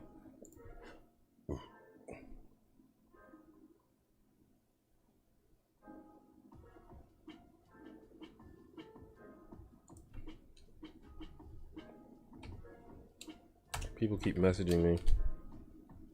Do I know MJ? AmbJ? No? Yeah, Allison Williams killed it. Everybody killed it, dude.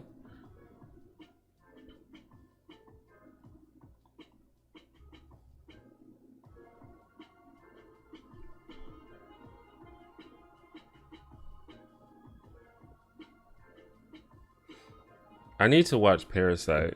Everyone said that movie was amazing too. I know you liked it too, Casey. I remember you posting about that.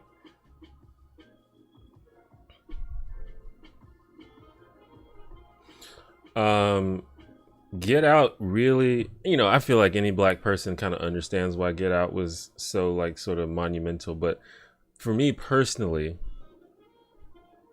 it was it was very it hit hard because I feel like Allison Williams' character looks like girls that I have like dated or like had crushes on. So it's like I would have felt for that shit. I would have fell for that shit.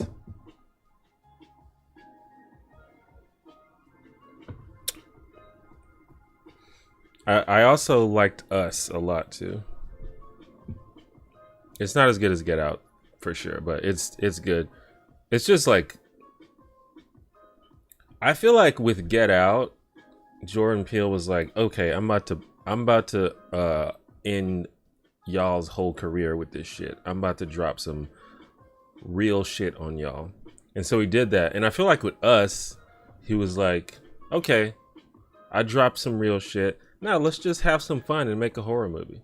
And I feel like that's kind of what Us was. Not to say there wasn't any like commentary in Us, like there's some very clear commentary, but it just seems like he wasn't, trying to be super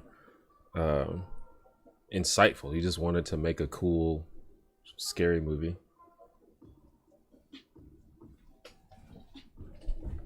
Yeah, her performance was perfect.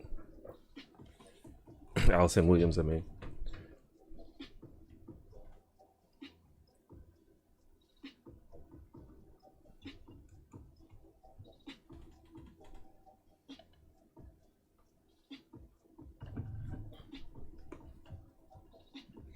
The Perfection? I don't know about that one. Oh, I don't know if I've heard of that one.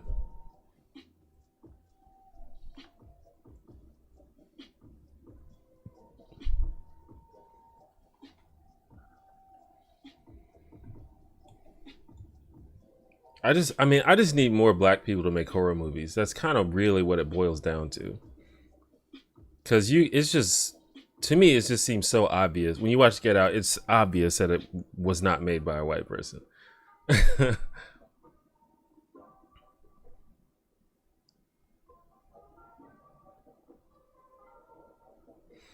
I excited for Candyman? Yeah, I really like the original Candyman. I think I like the idea of it more than I like the movie, if that makes any sense.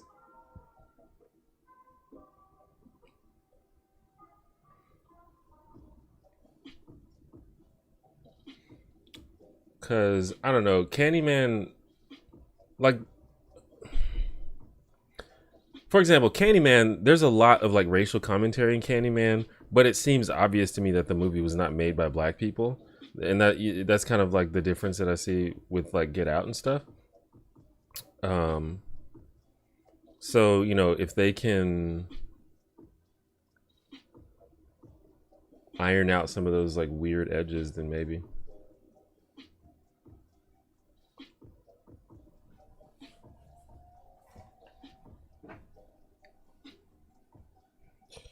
By the way, I suppose I spoiled Get Out a little bit already, so sorry for those that haven't seen it, because watching the movie without knowing the spoiler is like kind of like, I feel like it's essential to getting the best experience out of the movie.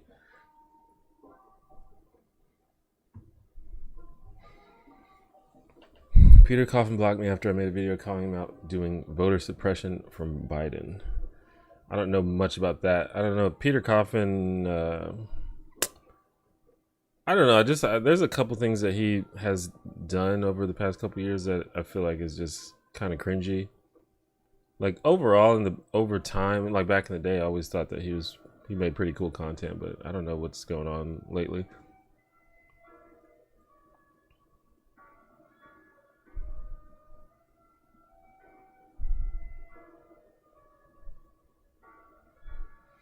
As long as as long as Tony Todd, that's his name, right? Tony Todd. As long as he's there, I'm down.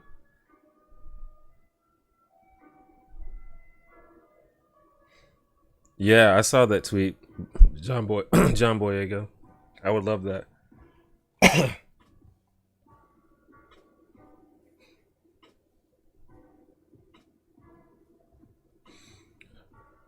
Like how I say, I'm not really super into horror movies. Maybe Jordan Peele just needs to make more movies, and then I can get into horror. I've been like very slowly getting back into, or not back, but getting into horror.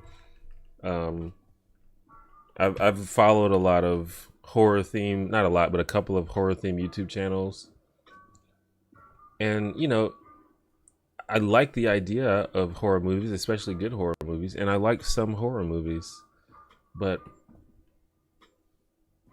most of them aren't that good.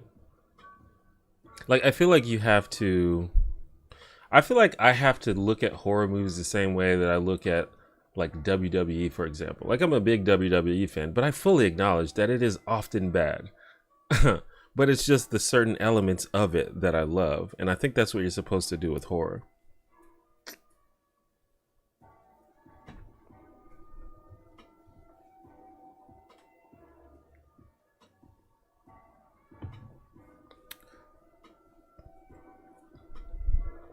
Do I have any opinion on Gone with the Wind? I don't think I have ever seen Gone with the Wind.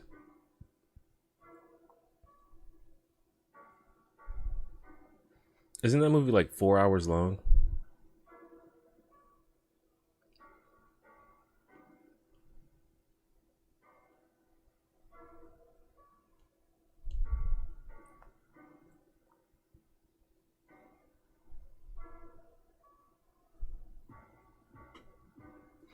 Well, see, I mean, I think that I don't know, man. I feel like they're just letting black people do stuff now, and not even just black people. They're letting minorities make stuff way more now, and it's resulting in people making a bunch of dope shit. Because we got stories to tell. They just never let us tell them.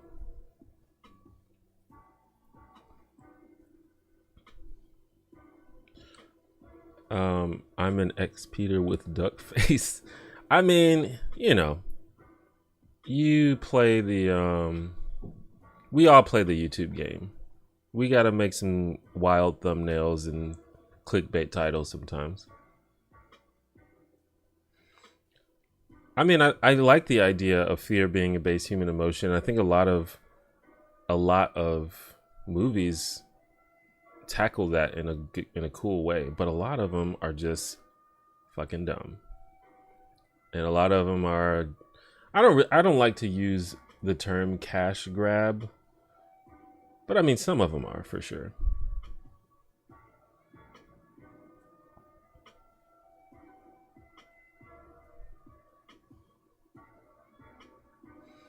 What about Hereditary and Midsummer? Someone tried to make me watch Hereditary not too long ago, but I was like really drunk and I like passed out during it. But I don't know. Maybe I would have liked it. I'm not sure. I've never seen Midsummer. I know that a lot of people like those movies. I think that there are some movies, like these movies sound like they border into just being fucked up just to like get a rise out of you, and I don't think that I would like something like that. But something can be fucked up without doing that, so maybe that's what it is. But sometimes it's like, hey, we're gonna put something fucked up on the screen just to fucking make everybody shudder. It's like, well, I don't like that. And I like I said, I haven't seen these movies, so I don't know if that's what's happening. But the way people talk about it makes it seem like that might be what's happening. I have seen the movie Goodfellas. It's one of my favorite movies. Very, very good movie.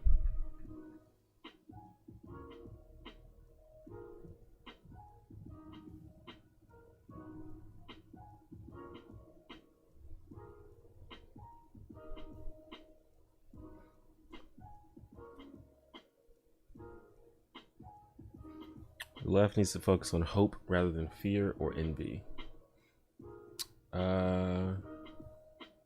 I mean, I agree with that.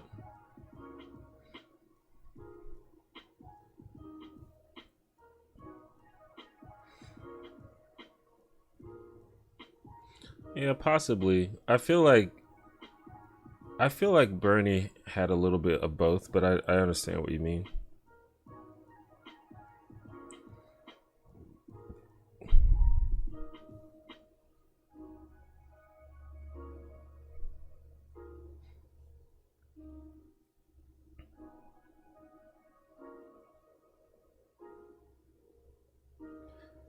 Annihilation was the only horror apart from Get Out and Us that I've liked in probably 10 years.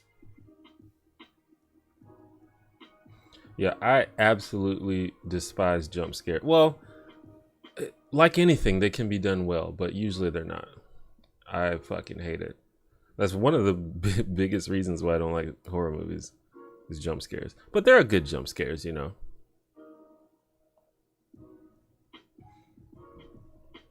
I watched, like, for example, I watched the movie Sinister not too long ago. That movie is fucking scary, and I don't like being scared, but I enjoyed the movie, and it has one of the greatest jump scares I think I've ever seen in a movie. It's like the part with like the lawnmower. I was like, oh. So it's like if you do everything right, then I'll appreciate the movie. But if your goal is to just make me not feel good by the time I'm done with your movie, I'm not really into that.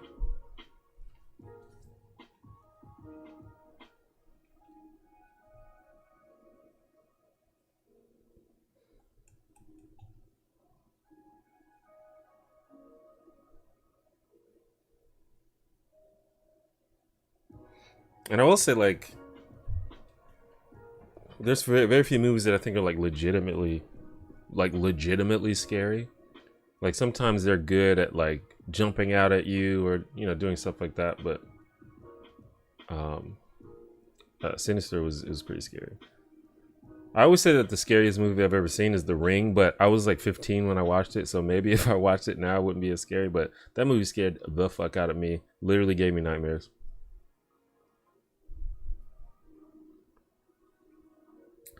Yeah, when they feel earned. Like sometimes they'll do like the fake jump scares. I hate that shit. Where it's like it's something that jumps out at you, but it's not actually something that's scary.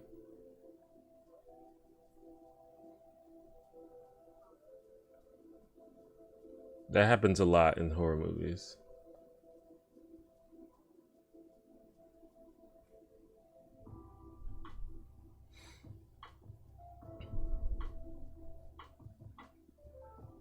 What's up, basic bitch? What's up, good life?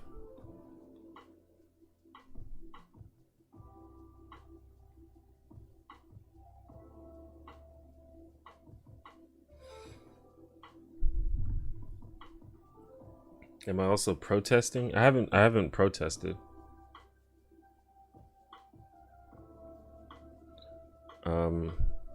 My activism is basically through making content on the internet.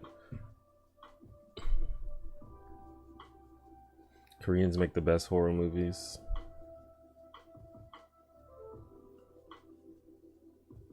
Yeah, I haven't seen any of those, but I've heard talks.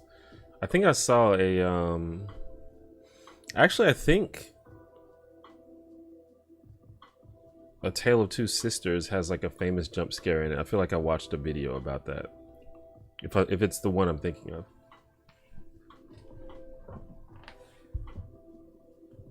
Yeah, exactly. Boo. Oh, it's just Kathy. I watched a podcast about, you know, they like one of the horror channels that I watch. They do a podcast, and one of them, it's the Dead Meat channel. Anyway, just to give a shout out if anyone wants to check it out, it's called Dead Meat. Anyway, they did a podcast just completely about jump scares, and they kind of identified how a lot of the same types of jump scares are used over and over again.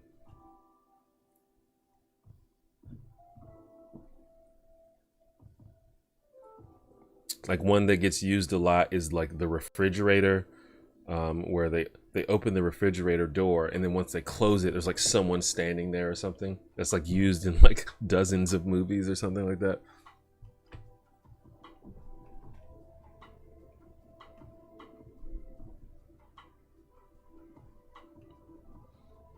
And then there are some movies that are technically horror movies, but aren't that scary, but also are still good.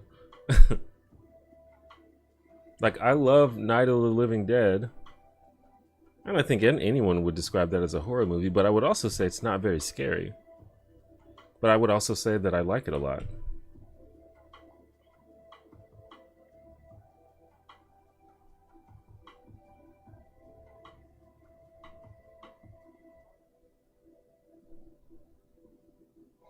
Because it's kind of like a movie, like you were talking about fear, and how fear is a basic human emotion, and like how do humans react to fear, and what would humans do if they only had to rely on their primal emotions. And I feel like the Night of the Living Dead is like basically about that, and I think it's cool and interesting.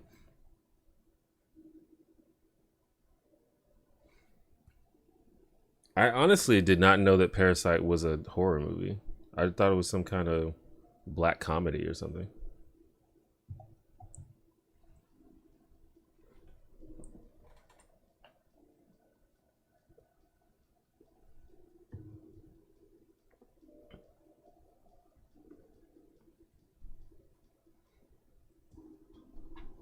But then there are movies that are scary, like like Sinister.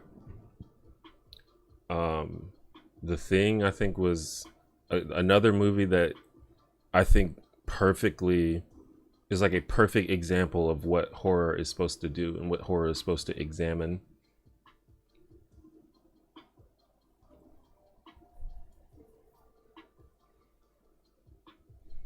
Yeah, I'll check it out. Yeah, I honestly just didn't know. I didn't really know anything about Parasite. I don't even think I've seen a trailer of it. I just kind of heard everyone talking about it some one day. Plays fast and loose with genres. Yeah, well, so does Get Out, so I'm okay with that.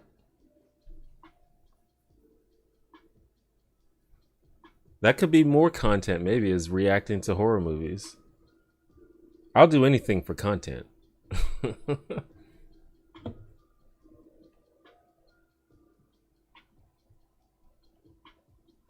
I try to avoid trailers to begin with. Like I'll watch like the first trailer for a movie, but then after that, I'm not really interested in watching trailers. Yeah, I do like the idea of going into something blind, especially if it ends up being really good. Like that's the best feeling ever.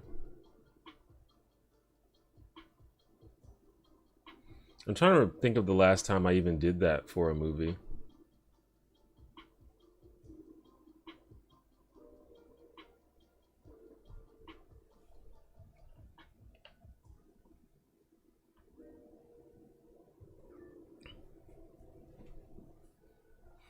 And Parasite just came out on streaming, if I'm not mistaken.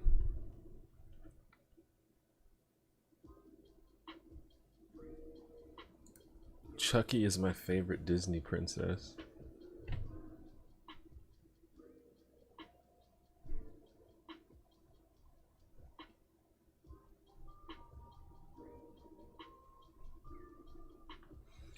It's been a while since I've seen the Child's Play movie, but those movies did terrify me when I was a kid. Just the idea of dolls coming to life, I think that's just a pretty solidly creepy idea.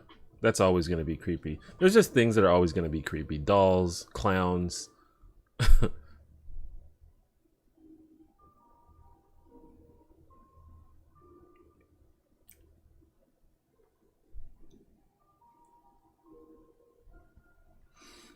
Yeah, I definitely refuse to watch the trailers for Marvel movies. Again, like I'll watch like the first teaser. That's probably it. Leprechaun in the Hood. My God. Have I seen Vice? I have not seen Vice.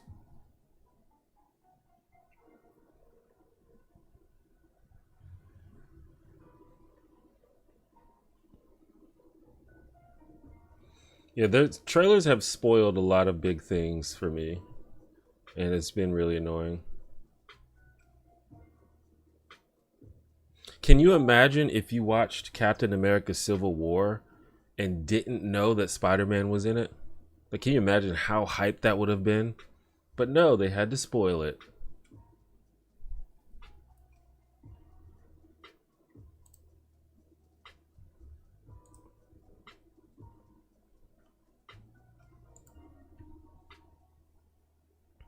No, I don't know anything about Bausch. I really don't know anything about him.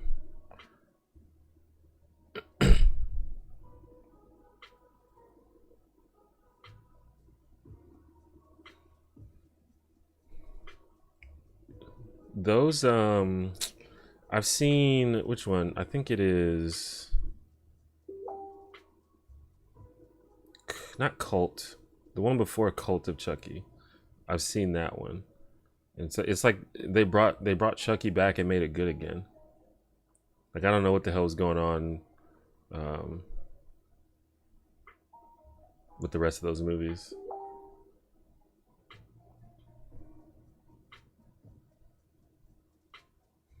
But Chucky is actually one of the only horror movies until they kind of ruined it with the last remake. But it was one of the only long running horror movies where it was one universe. Literally every movie was a sequel to the one previous to it. No reboots or remakes until the recent one with Aubrey Plaza, which kind of is a little bit annoying, I guess. But that's kind of an because that definitely usually doesn't happen with horror movies.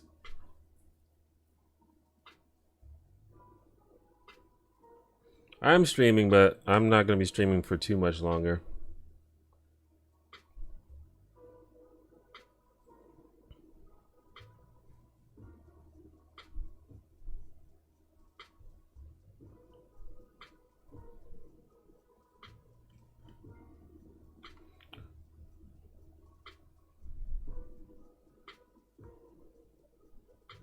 You watch them in order mostly without spoilers. The Marvel movies?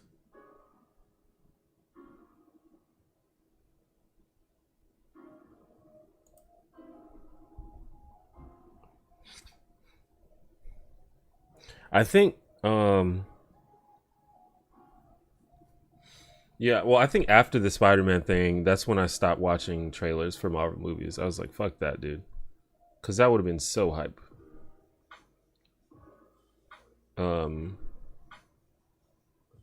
I mean, it still kind of would have been hard to not at least know because it was kind of big in the news. It's like Marvel secures the rights to use Spider-Man. But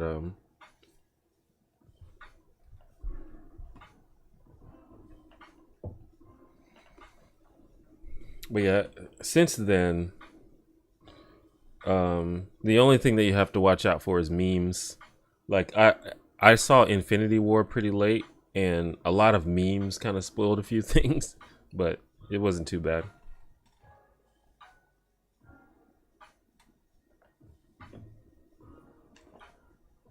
Uh, Hello, by the way, Julia. I don't think I said hello. I don't know. Maybe I'll stream for a little longer. I do have some things to do, but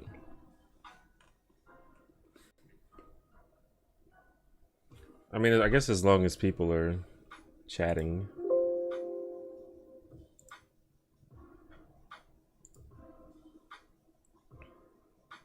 Also, this is my second beer, which is fine. But this is something else. We were talking about alcohol earlier. Alcohol is maybe the #1 productivity killer in existence. So if you have stuff to do, just don't. You shouldn't drink.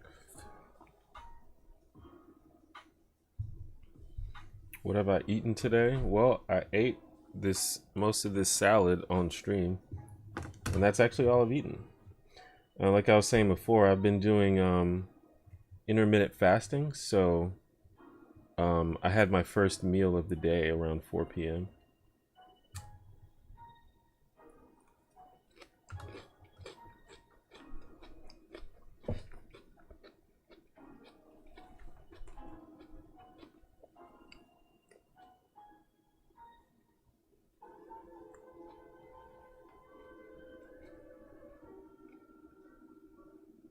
From shame. I mean, what the Chucky being your? Oh, I think it was obviously a joke. I think we all understood that it was a joke.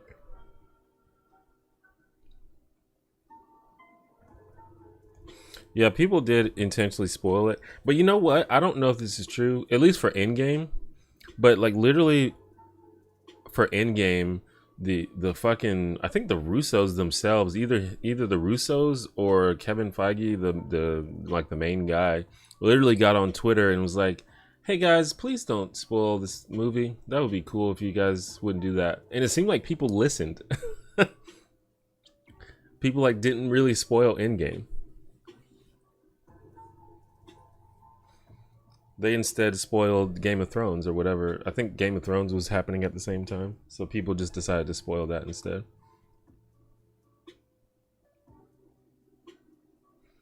Why intermittent fasting? Mainly to just control calories and try to lose some weight.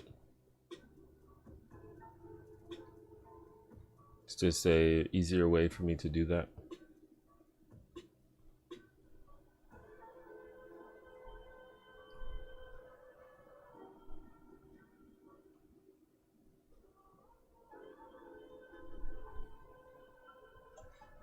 Not that, beer helps with weight loss, but as long as the overall calorie control is kept under control, it should be fine.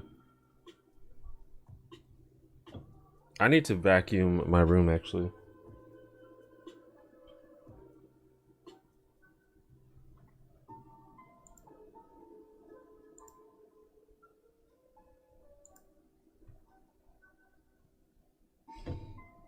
Did you not ask about Candace Owens earlier in the stream, or was that someone else?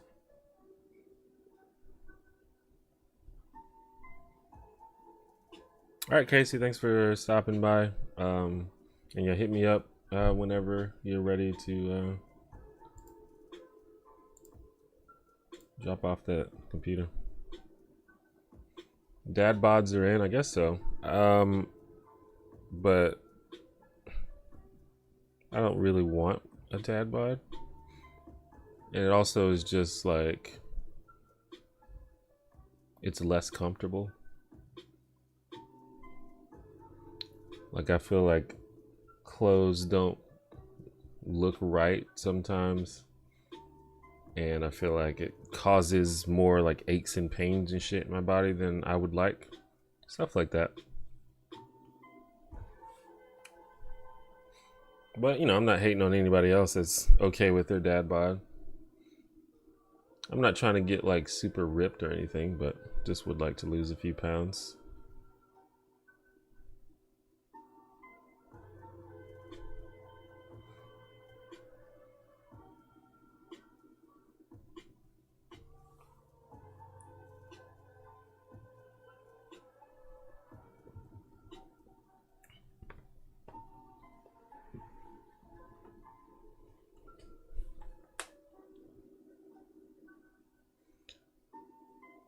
Buying new pants is a chore.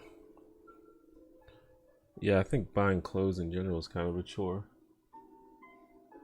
And especially like when your weight fluctuates. My weight kind of fluctuates, so it's just kind of a toss up whether my pants are gonna fit correctly.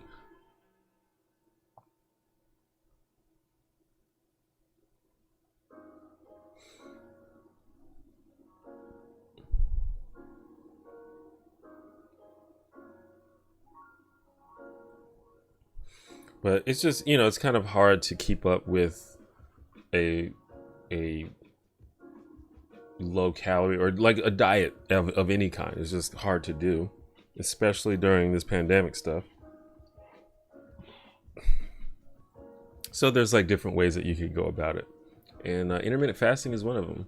And I've also heard a lot of other benefits of intermittent fasting. Those are kind of less, I think they're less data backed and more anecdote backed. But we'll see if any of that works as well. But there's different things you can do. Some people do stuff like Weight Watchers. Some people do keto, low carb type stuff. Whatever works for you. I always say the best diet is the one that you do, the one that you can do.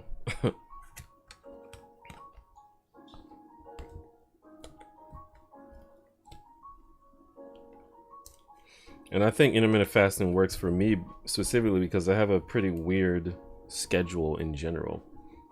Like I wake up pretty late, and I also go to bed pretty late. So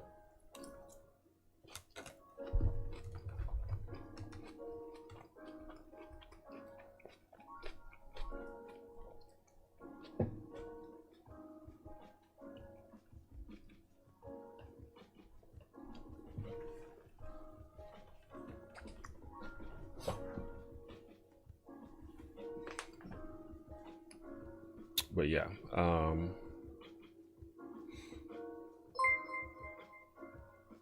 Molly Rose, thank you for the 10 pound.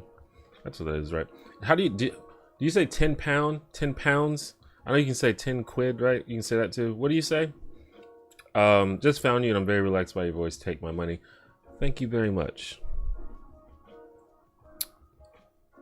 I'm glad that my voice is relaxing to you.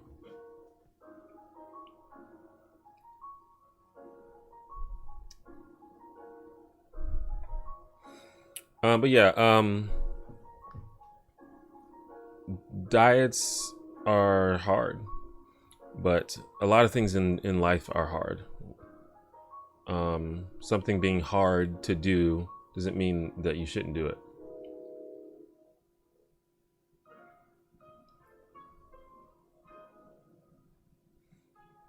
In fact, eating like normally is eating a balanced diet is something you definitely should do. Not everybody wants to or needs to lose weight. But if that's your goal, then you have to do a specific thing in order to achieve that goal. And that is almost always change your diet in some way.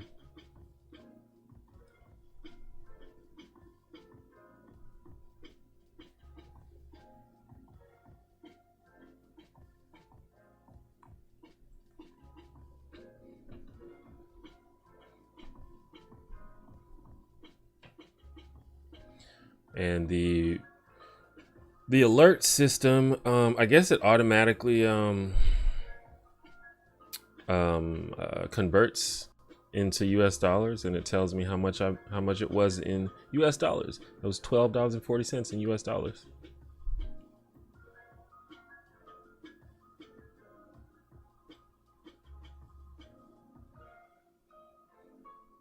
Yeah, I think a complete lifestyle change is good. I don't know, it just depends on your goals. Some people just want to lose like 10, 15 pounds just for the summer so they can look good in the swimsuit, and then they just don't give a shit what they look like for the rest of the year. And so they just go through a cycle like that.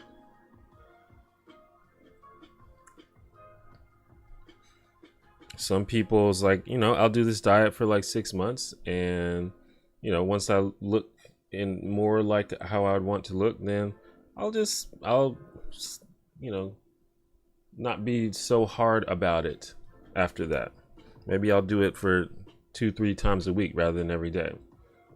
I don't know, it just kind of depends what people's goals are and what they are satisfied with.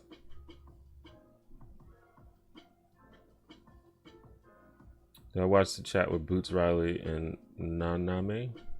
No.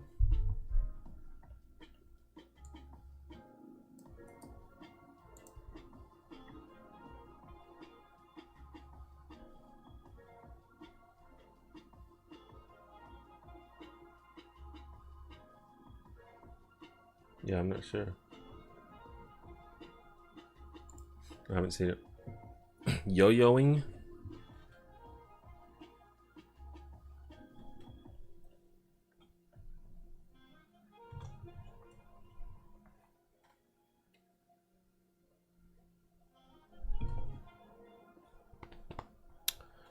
I probably will end the stream once I finish this beer. I'm about halfway full.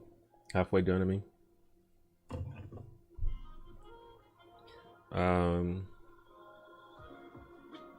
But yeah. It's just no name, okay.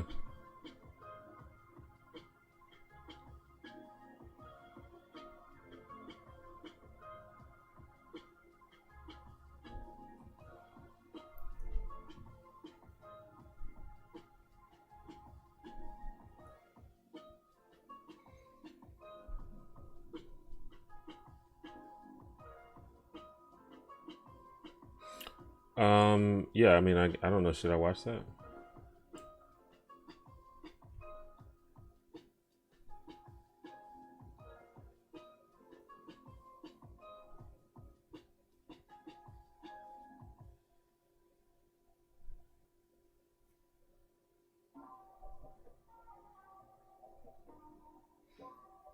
Oh, okay, yeah, sorry. Yeah, no, I'm familiar with yo-yo diet. I wasn't sure exactly what was going on.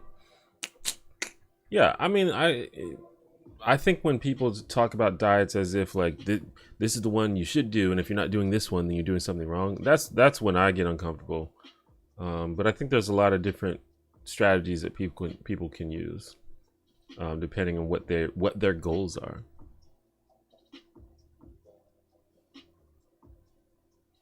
And if your goal is losing weight, then you have to control how many calories you eat. It's just I don't think it's possible otherwise. You know, unless you're doing something drastic like getting surgery or something.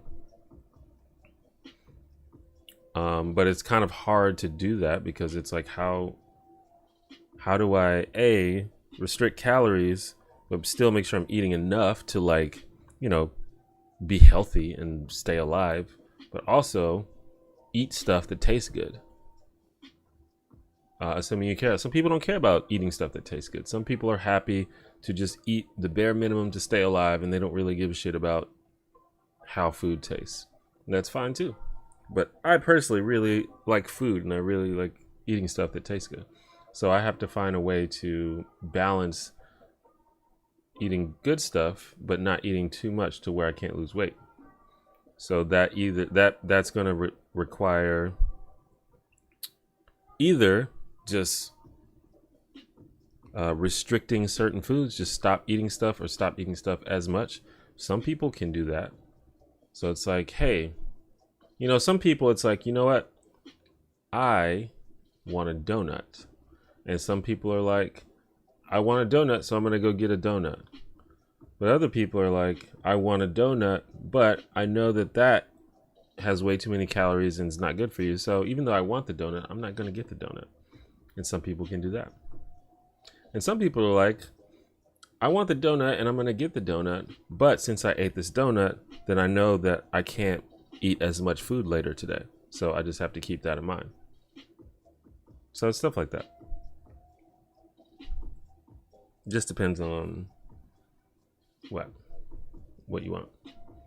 Do I enjoy the taste of beer? Yes. I probably wouldn't drink it if I didn't enjoy the taste of it.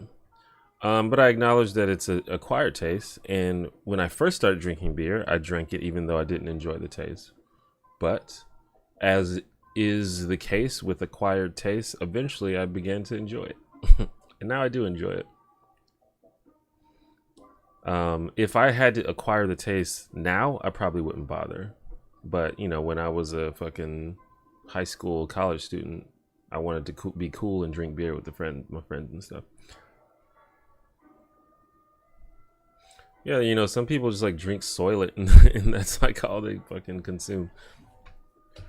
I don't know if you said before, but what YouTubers do I watch? It's kind of a hard question to answer because I watch literally hundreds of YouTubers, and it kind of changes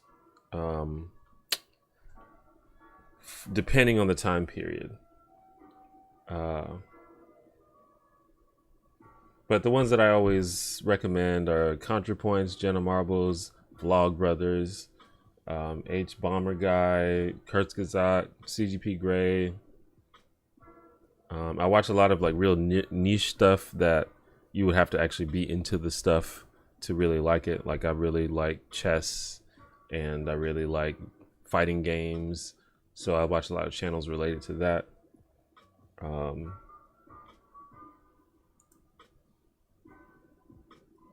But yeah, stuff like that.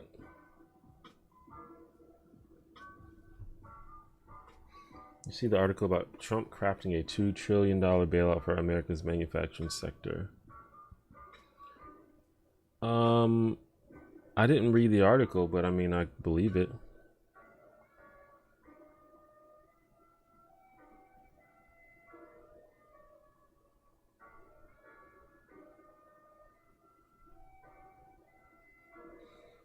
I mean, some people just aren't as into food. It's just, you know, different strokes for different folks. I love food, and I love I love cooking. I love experimenting with different flavors.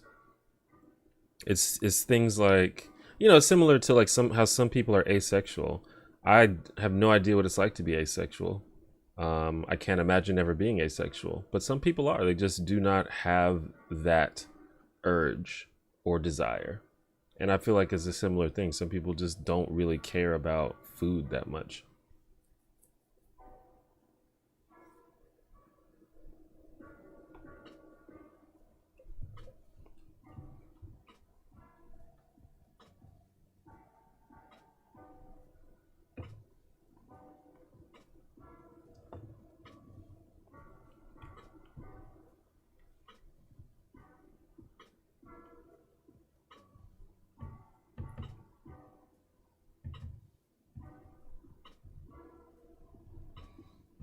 Bankruptcy has had a very positive impact on my eating habits.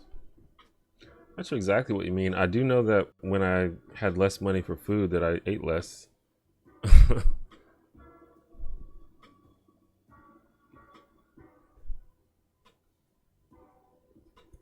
But it's funny though, because a lot of poor people are still, you know, not thin.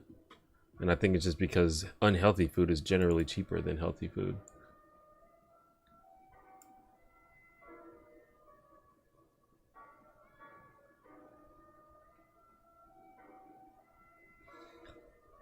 Sorry for bombarding you with questions, but if you watch so many creators, what was it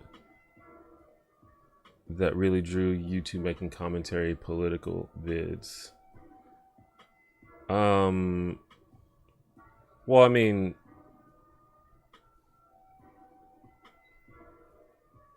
I don't know. I guess it's just kind of what, like, if you, anyone who's been following my channel since the beginning has seen my channel evolve several times.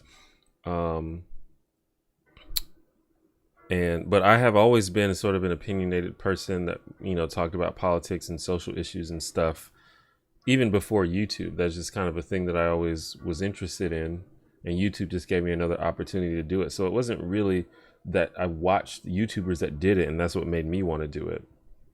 And I probably would have done it anyway.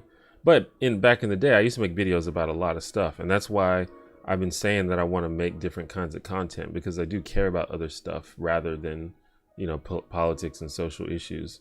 And I do find other things interesting, and I'd like to share that too. That's kind of part of what these streams are for, is so you guys can see like there's more to me than just talking about fucking racism and shit all the time.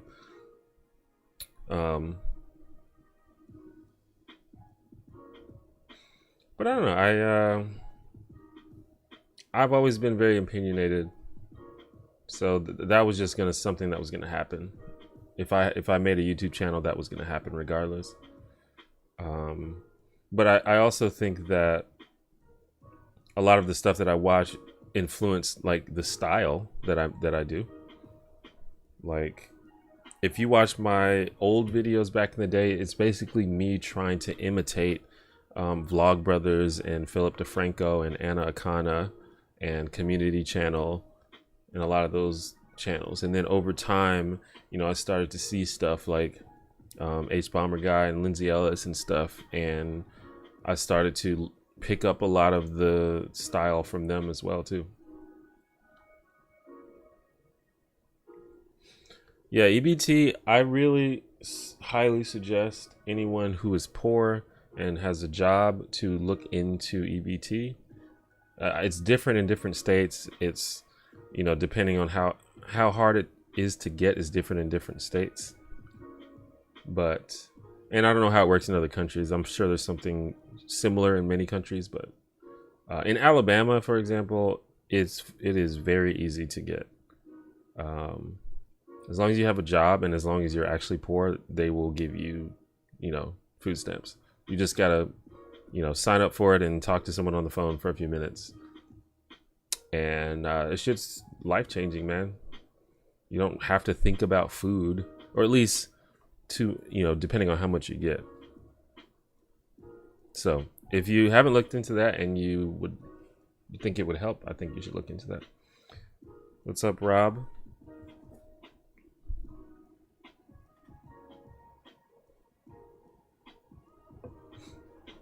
Oh, I didn't know that they gave it to unemployed people. I thought you had to have a job. Maybe it might be different in different states. I think in Alabama you have to have a job, but I could be wrong.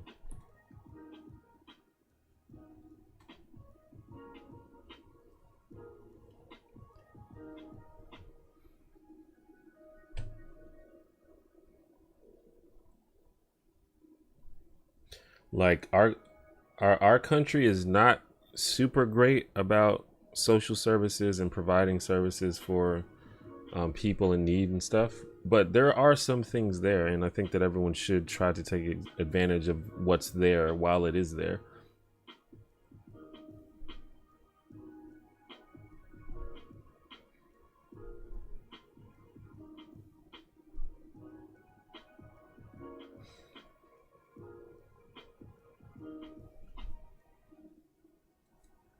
Yeah, well, the way that most of the welfare and EBT services work is the idea behind them is this is supposed to help you until you start making enough money. Like, they don't really think of it as we're just giving this because everyone deserves food. It should be like that, but I don't think that's what they're going for.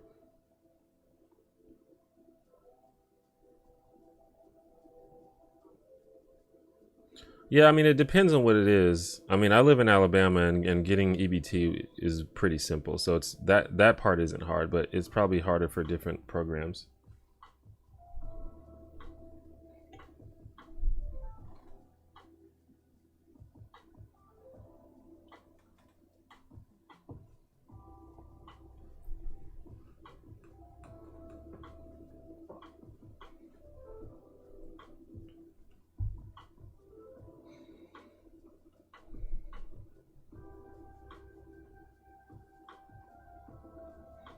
I mean, it would be great if everybody got an EBT card for food. Like, even, I mean, obviously you can't just do that, but I can't imagine if they just did that for everybody, just off the top. That would like change so many people's lives. And we know that they can. They just gave everybody like $1,200 and it was fine.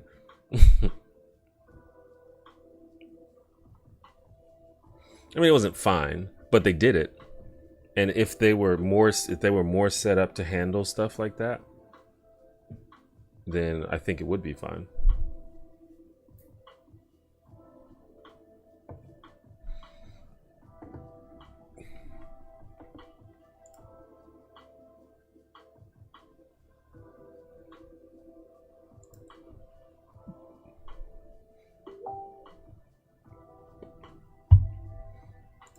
He's messaging.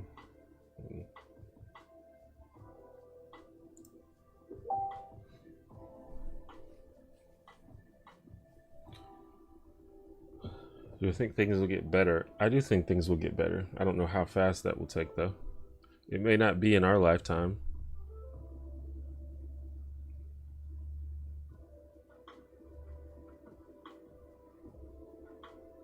Yeah, I feel like either a lot of people think that it would be hard to get EBT, or they just kind of have this weird pride where they don't want to do it because they think it makes them look pathetic or something. And I feel like, honestly, when I was younger, like, we kind of like made fun of kids, like, oh, your mom is on welfare. But it's like, I mean, take the free money. Like, what the fuck, dude?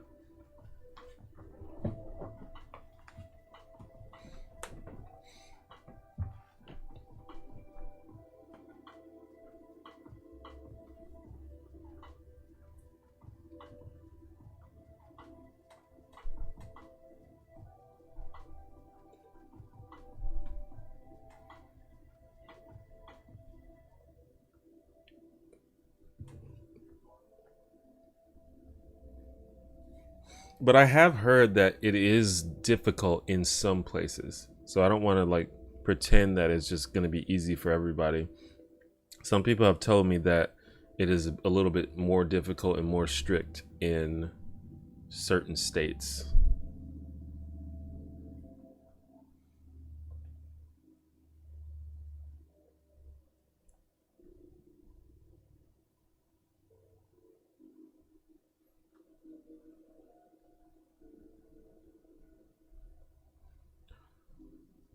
I mean, I am of the opinion that basically, to an extent, I don't want to oversimplify it, but people shouldn't be going broke because of basic necessities. Essentially, like you shouldn't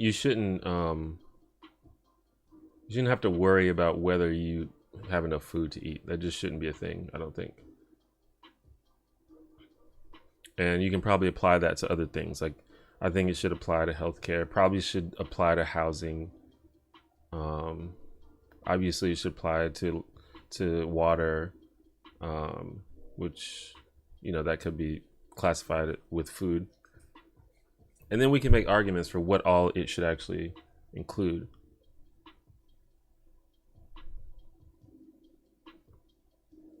Is Dave Rubin running for president, or are you just asking that hypothetically? Because that's hilarious. But honestly, if Trump can be the president, then fucking anybody can be the president. Well, maybe not anybody, but any like rich white dude could be the president.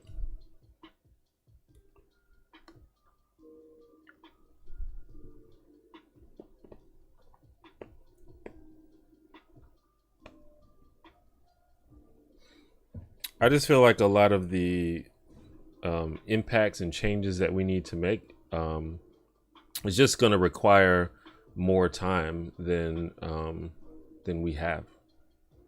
So I think we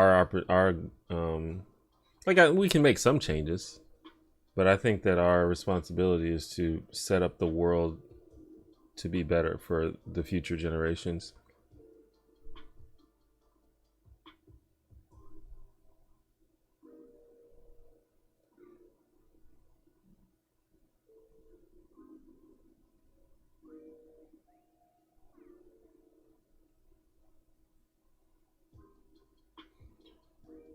Well, see, the problem is leftists have a really narrow vision of what how capitalism can work. So they always seem very surprised when I say stuff like that. But I don't know, I just feel like there's a lack of imagination among leftists. But I'm definitely not. I'm not a commie, um, because I still want. I'm still down for businesses to compete and make profit, and I'm okay with there being people who are richer than other people. I just don't want people to go hungry. That doesn't seem very.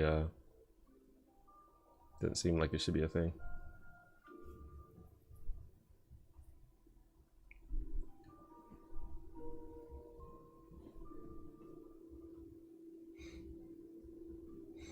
And it's sort of just like, I don't know. I mean, I don't want to get into it. Do I think the cops who killed George Floyd will actually be convicted? I think um, if history is any indication, probably not. It's possible. It has happened before, but it usually doesn't happen.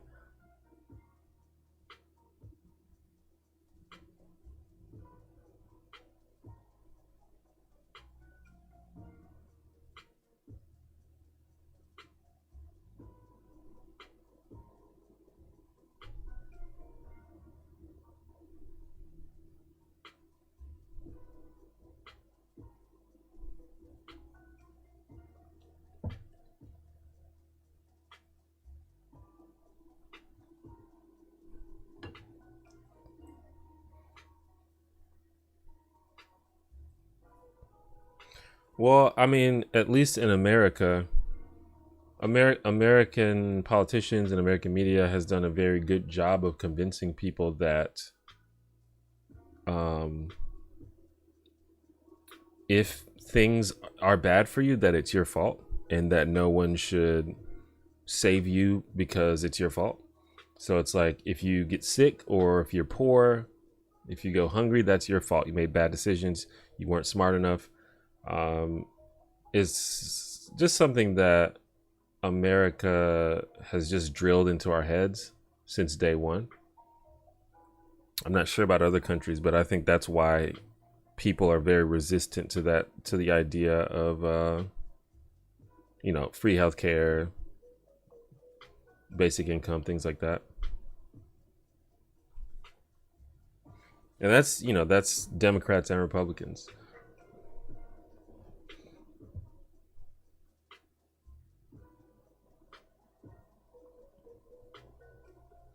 And even, among the supposedly like progressive wing of the Democratic Party, none of them are arguing for like making food free, or giving people about free vouchers for food. None of them are saying stuff like that. They've come around to free healthcare, or some of them have, like two of them have, um, and certain things like that, like free education. A couple of them have argued versions of that. So it's not even what we consider progressive here is not even anywhere near to what we're actually talking about.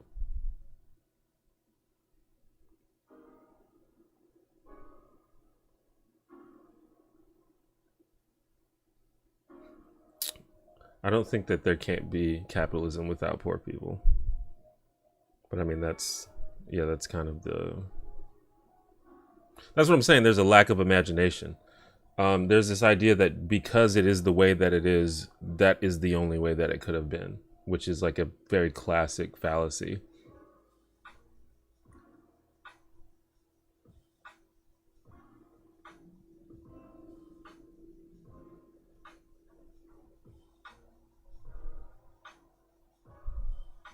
I'm getting low on this beer though, so we're probably going to end the stream in about 10, 15 minutes or so.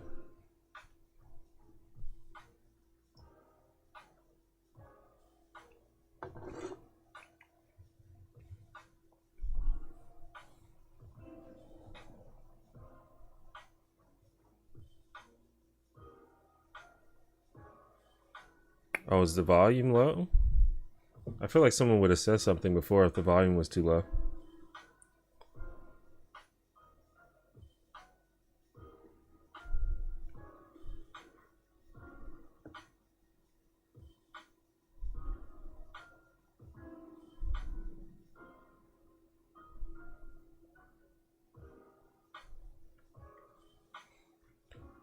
I don't think that I have said a single thing against communism. That's another thing leftists do all the time.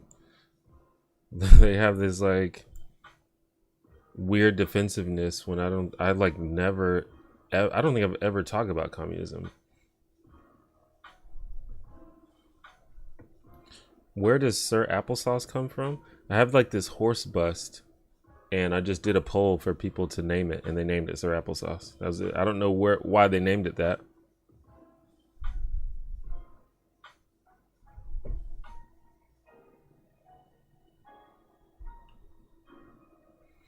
But I mean, I don't know.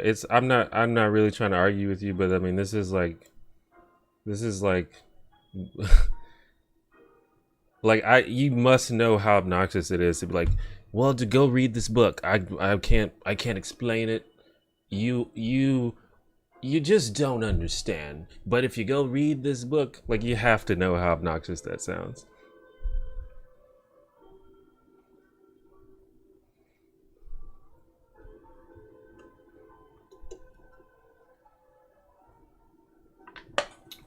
But I mean, I have these, I've had a couple of conversations, and what happens is a lot of times people are, they're surprised, for example, they're surprised that I support like free healthcare and even more stuff. Like I think a lot of people don't even know what I actually support.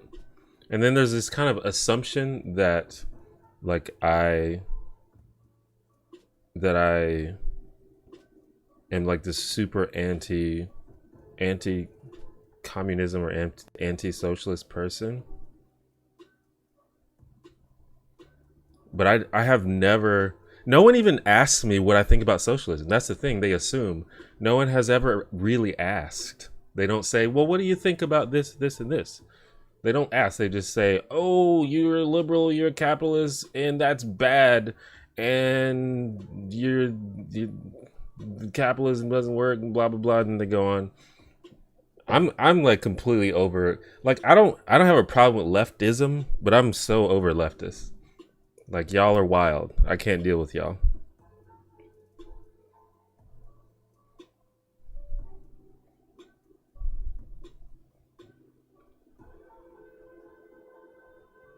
Or at least the online social media leftists.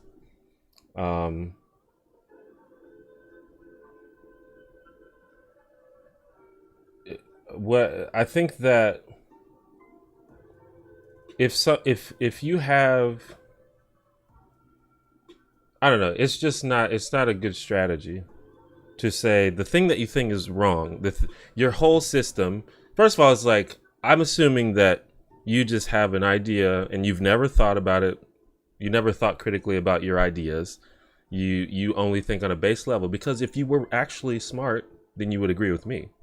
But since you don't agree with me, that means I assume that you've never thought about your viewpoints to any real degree. First of all, that's condescending. But it's just a bad strategy to say, if you just read this one thing, you'll completely change your mind on everything that you already have thought about and believe. It's just not, that will never convince anyone, just so you know.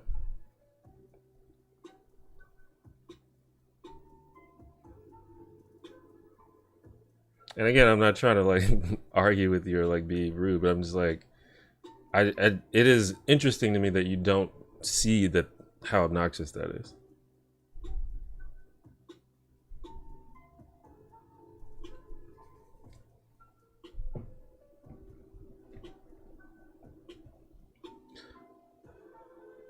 And just in general, from anybody, like leftist, right, anybody thinks they have it all figured out and that they're smarter than other people because they believe a thing that other people don't believe, I'm automatically turned off from that. And that's a huge issue in just in politics in general. And like I've talked about, like there's a large section in my video about LeftTube where I kind of talk about that, and where I say like, I'm like, we can have these conversations. I'm super open to having conversations about what, what's the best thing to do, what should we do,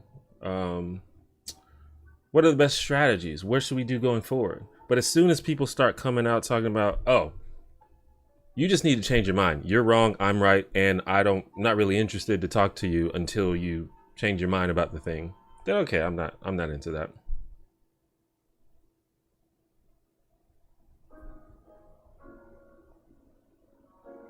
So, I don't know. That's just sort of the thing. It's where I'm at on that.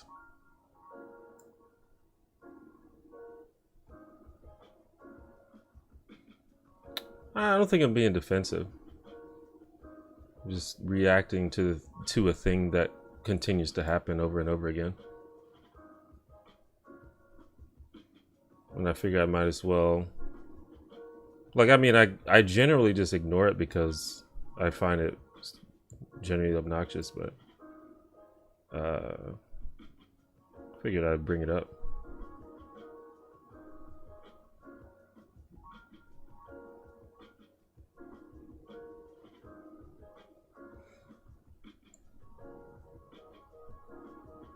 I don't think I'm being defensive, but I do think you're being condescending, and I do think that it would be rational for me to be defensive if you're being condescending.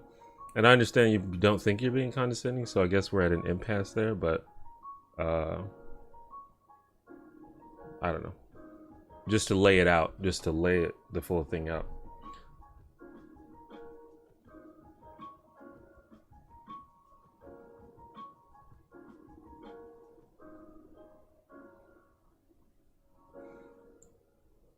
I think a lot of times people too. Well, I don't know. Never mind. I think that. Also, I've been drinking, so I possibly am speaking with more emotion than I normally would. But trust me, I'm fine.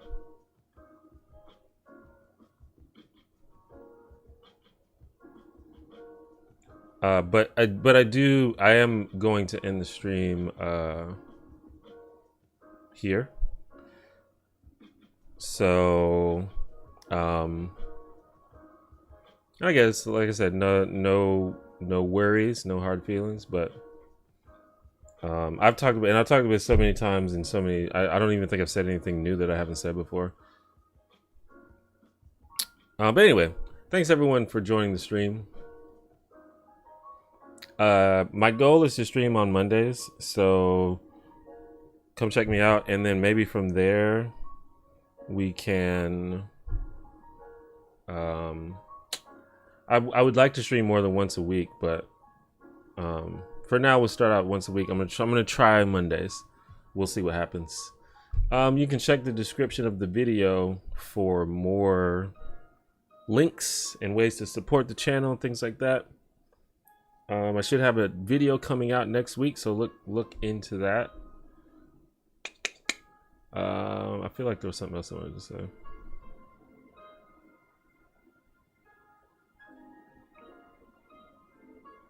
Anyway, that's fine. Just check the links in the description.